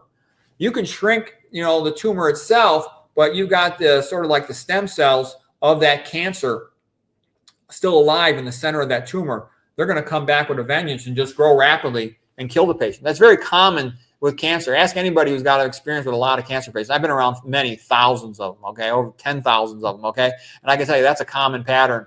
Tumor shrinkage, and then the cancer starts growing back, comes back, kills the patient, okay? Now, would that have just happened anyways? It's hard to know, but you know, going through all those side effects, is it worth it? I would make sure I had read about my tumor and had seen a proven, obvious, major benefit from surgery, radiation, and chemo before I would agree to those things. You know, maybe it's appropriate for your particular tumor, but I wouldn't just knee-jerk reflex automatically accept that it was. Next question here. Now we know Jeff Nelson is a global warming skeptic. That's true. What about Peter Rogers? Well, I think this is the highest quality of science. When some billionaire pervert says, you must do what I say or I'll kick your butt, okay? You know, science based on, if you don't agree with me, I'll kick your butt, okay? You know, give me a break, you know. Herr Comrade, the party is always right. Okay, here we go. Peter, Jeff, fats are necessary for the production of hormones, including sex hormones, estrogen, testosterone, as well as for the synthesis of bile acids necessary for digestion. Fats are also a major component of cell membrane construction. Fat-soluble vitamins, A, D, E, and K, are not absorbed by the body without the presence of fats. Question, what is the minimum amount of fats, including essential fatty acids, a person needs per day? Yeah, and I think they got to be careful with this type of logic. The body has some intrinsic opioids. Do we need to take opioids? Okay, the only essential fats are, you know, omega-3, and the omega-6, okay, and a minimal, like trace amounts, okay? People have been able to eat less than 1% of calories from fat and do quite well. Nathan Pritikin summarized all this literature before, okay, and Dr. McDougall as well. So we really need hardly any fat. There was a good video Jeff made here on VegSource about, you know, the people were still absorbing adequate amounts of these vitamins and other nutrients. A little bit less rapidly, but they still absorb them, okay? And also the Okinawans were often deficient in a couple of different things, and they're healthier in liver and lung than other people. So I think this whole idea that you need all this fats, that's all nonsense. You really don't. They've resuscitated people who were starving with very low fat, very low protein. They've done well. There were other controlled diets. I think one was White, one was McLean study, another one by the author's name is White, and they were feeding people, you know, again, these 0.7% of calories from fat. You know, Kempner was feeding his patients next to nothing in fat, about 2% of his calories from fat, curing all these diseases. The Papua New Guinea eating 93% of their calories from sweet potatoes, which has only 1% of its calories from fat. So their total percent of calories from fat must have been below 5%. I don't know exactly what it was, but it was probably in that ballpark of around, you know, 3% or something. I'm going to guess 2%. Remarkably low. And right. Pritikin and McDougall, they both said it's impossible to be too low in fat, and any naturally chosen diet, you know, of whole foods. Exactly. So how much does a person need per day? The amount that's provided in a very low fat diet. That's how much you need, in my opinion. Here we go. This winter, after listening to too many bodybuilders on YouTube, I introduced some eggs, lean meat, occasional protein powder shakes to meet bodybuilder goals. Gains in strength and muscle mass were crazy in just a few months, 20, 30% more. A few months ago, I regained sanity, quit all these bad foods for good, but I'm definitely weaker and leaner, muscle too. Should I just accept that such an anabolic effects are impossible in a starch-based diet? Well, we already talked about this one. Yeah, I think we did. Wondering what Dr. Rogers thinks about routine skin cancer screening. Dermatologist doing a visual scan encrypted 6 months or so, every 6 months. I don't know. I would be careful because, see, the public loves screening, okay? The public, you always think, I need my doctor to save me. And what I'm saying is learn how to save yourself. I've been involved in cancer screening studies for over 30 years, and I can tell you I've never seen a single one that I would submit myself to. What the patients don't understand is the concept of incidentaloma. That's where the real trouble happens. Patients are a little bit freaked out about a CAT scan, the radiation or something. They don't understand. The real danger is incidentaloma. An incidentaloma means to find something that you never would have known you had, that would have never affected your life, but you see it on a physical exam or a CAT scan or something else, you're worried that it could be cancer. And doctors are always scared of missing a cancer. So they're always going to overdiagnose. It's just programmed into them. It has to be that way. So they're going to find, I'm not a dermatologist. I don't know exactly the whole, pathophysiology of derm, but I can just tell you from every other part of the body, there's always a whole bunch of border zone lesions, things that are potentially normal variants or benign, never going to cause a problem versus maybe they're going to grow into cancer. We can't tell yet. So they're going to biopsy all those things. So you're going to get a lot more biopsies. That's potentially going to cost you a lot of money. And there's also a whole bunch of lesions that are in what you call these indeterminate categories. Like you can say that has only mild uptake on a PET scan. It might be cancer. Get another CAT scan in 6 months. Get another CAT scan in 1 year. We did a biopsy. That's follicular thyroid nodule, undetermined aggressiveness potential. Repeat the biopsy. Well, we better do a thyroidectomy just in case. So you're going to potentially end up with a lot of unnecessary surgeries and biopsies. So my philosophy is, from what I've seen all these years, and again, I don't know derm in particular, but I know in general in medicine and health, the best thing to do is make yourself as healthy as possible. So whatever happens, your body will have the best chance to fight it. And, I'll go for a blood test, check my total cholesterol, my vitamin B12 level, my serum ferritin, that sort of thing. Once in a while, my kidney function, fine. I checked my LPA, stuff like that. Once my family was bugging me because I always wanted the house warmer than everybody else. And they said, my wife, you're hypothyroid, you're crazy. And I'm like, no, you guys are just a bunch of fat meat eaters, okay? And they go, get your thyroid checked. So I went and got my thyroid checked. It was totally normal, of course. So anyways, a blood test is a one thing. You check the blood test and it is what it is.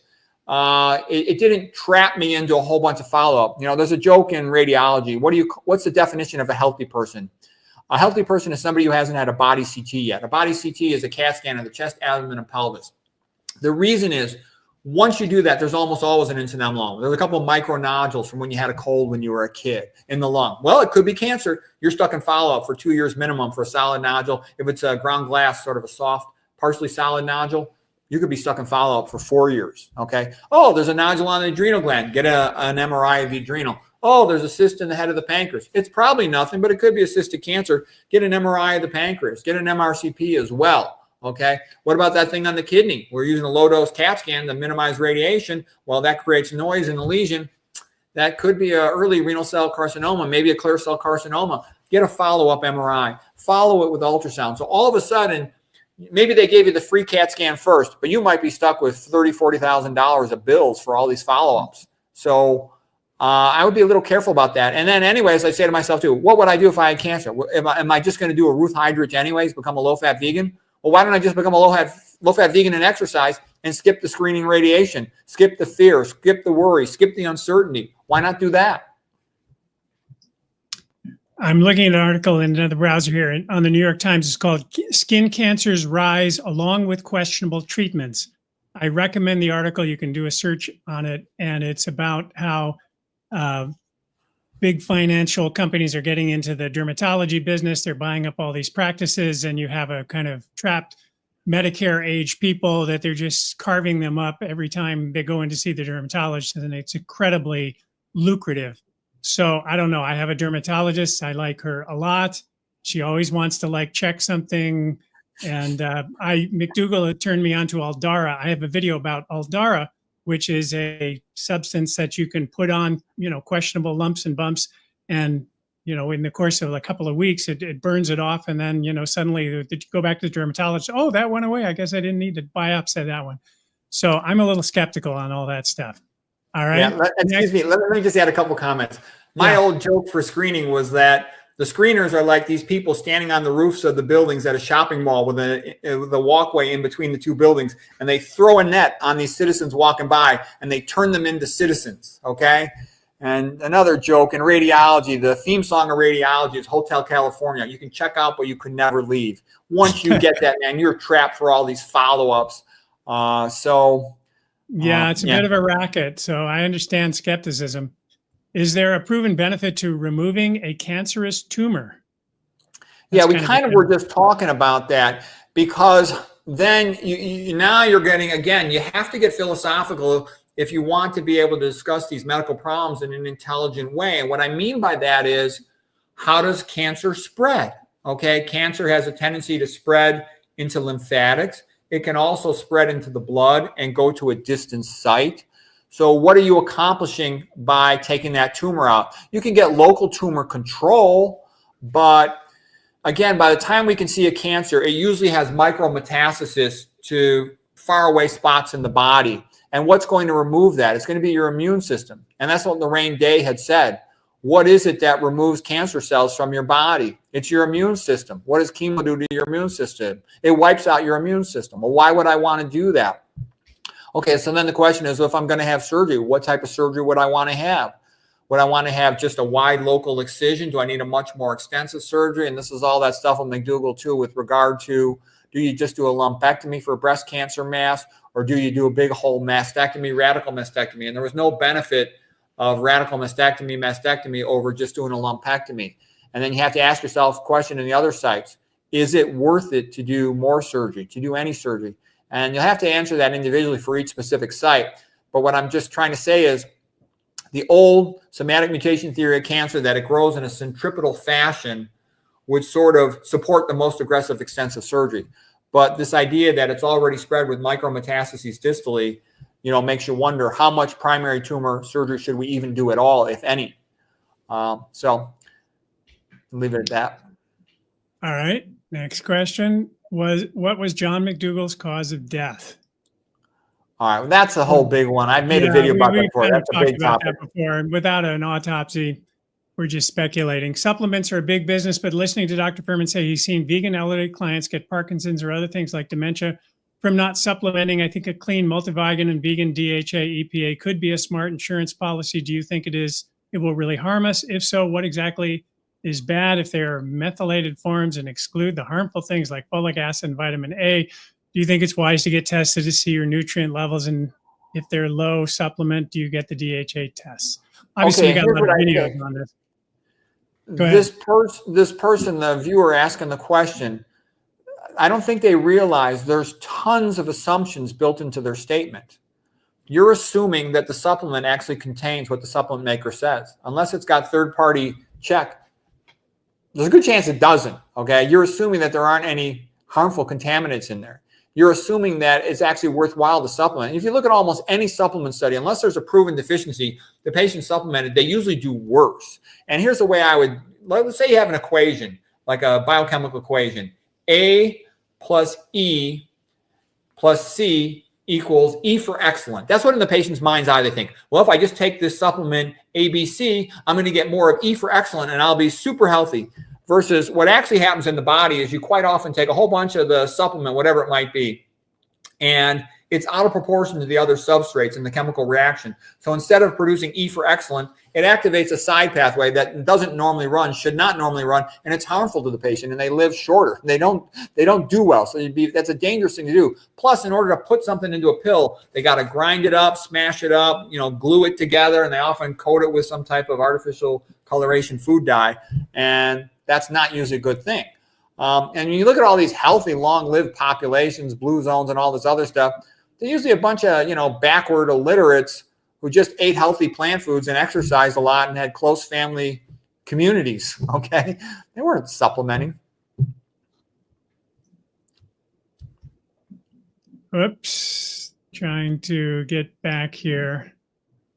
And I would only add that asking a supplement salesman if you need his pills is like asking a barber if you need a haircut. You know what I mean? If someone is selling umbrellas, they're going to tell you that it's going to rain. Do you know what I'm saying here? A pill peddler, if you need his pills, he's like, you're at the casino saying, should I gamble? So I would say, buyer beware. When someone has something to sell you, they're going to give you the reasons why you need what they're selling. Okay, so they may not be the best source. So from Ivy, here's one. What is your recommendation for exercise, strength training, cardio for the 65 plus crowd? How much time? I think you kind of talked about this a little, what you're doing, Peter. Yeah, I agree. We already covered that. Yeah. Next question is another from Ivy. Is there a connection between thyroid, hypothyroidism, and memory issues, and what can help? Is it meds adjustment? And there's on some. Yeah. You know, basically, if you're hypothyroid, you might need to take replacement thyroid hormones. She already says she's on levothyroxine and cytomel. Okay, you got to be careful though. You don't want to go too high in the dose, or you could cause activation of atrial fibrillation. You don't want that either. So I would recommend, you know, like I've talked about, mitochondrial inhibitors contribute to cognitive decline. High-fat diets, cognitive decline, Rouleau formation, drop oxygen delivery to the brain. You know, sodium, vasoconstrictor. Okay, things that cause leaky gut. Then you get all the neuroinflammation. I've given lectures on all these things. My dementia lectures here on Veg Stores, I think they cover all this stuff. You basically want to do everything you can to make your brain as healthy as possible, which is going to include low-fat vegan diet, no caffeine, no oils, avoid all these excitotoxins, things like aspartame, like glyphosate, etc. Okay, someone saying I'm enjoying a workout class with light weights and lots of lunges, etc., in a hot room with a fast pace. I'm able to sweat a ton. My whole life, I couldn't sweat ever, even in a heated room. Is this dripping sweat healthy? And is it advice to use the electrolyte powder after to replenish the salt and potassium, or just plain water? You know what? Our ancestors, they went out into the woods every day. They went out into the fields every day, and they tried to grow some food or hunt some food or pick some food. You know, they didn't worry, if I sweat a little bit, do I need a supplemental powder? What I'm trying to say too, I wrestled in college. Okay, every practice we'd sweat off 5 to 10 pounds. We didn't drink any water till after practice. Okay, we just drink water from the drinking fountain. Okay, later on they started having bottled water and Gatorade and all that type of stuff. They used to run marathons, you know, up until around 1970 and not drink anything the whole 26 miles. So you don't need to have that urgent replacement right away.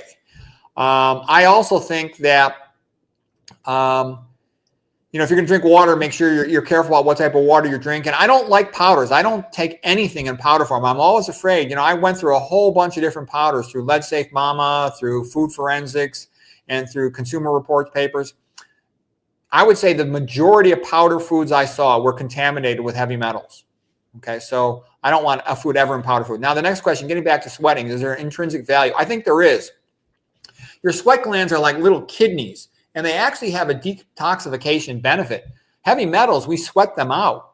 We sweat out some iron. We sweat out lead. We sweat out arsenic. We sweat out mercury.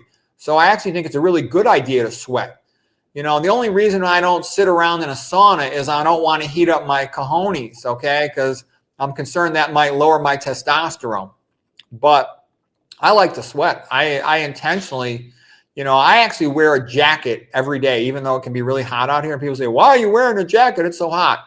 The reason I do it is actually so I can keep my wallet in my pocket, and I don't have to sit on it when I'm driving or leave it in the car, and then I don't want to forget it or something. So I just wear the jacket anyways, and I don't care if I sweat. So what if I sweat? Good. My little sweat gland kidneys will, you know, get rid of some all these toxic heavy metals. So it's good to sweat. Yeah. I think it's been about 2.5 hours. Here's one last one. My what is that? p-tau 217 level for amyloid brain proteins was 14, which is intermediate. High is 18. I also carry one APOE4 allele. What can I do to decrease risk of Alzheimer's? I live a vegan and exercisey lifestyle.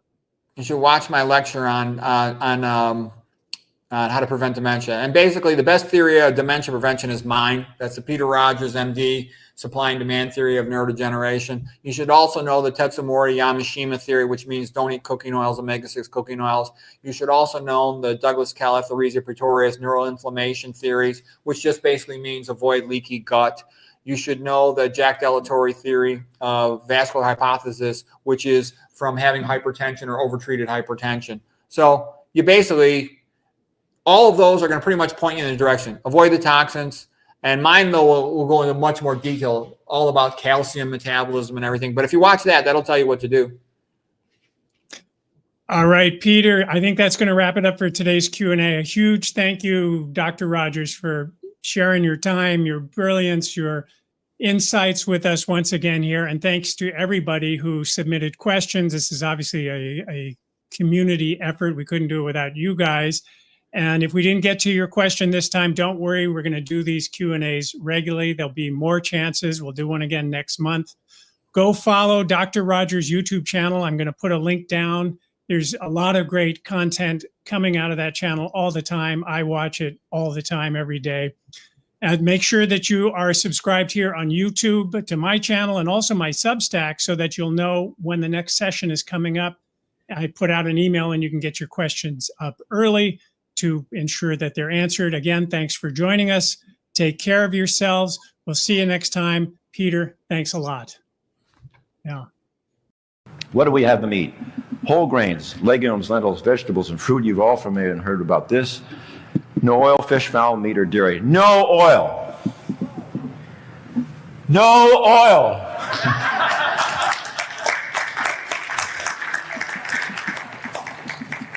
Let's just take a moment here because some people still are not clear about the fact, no oil.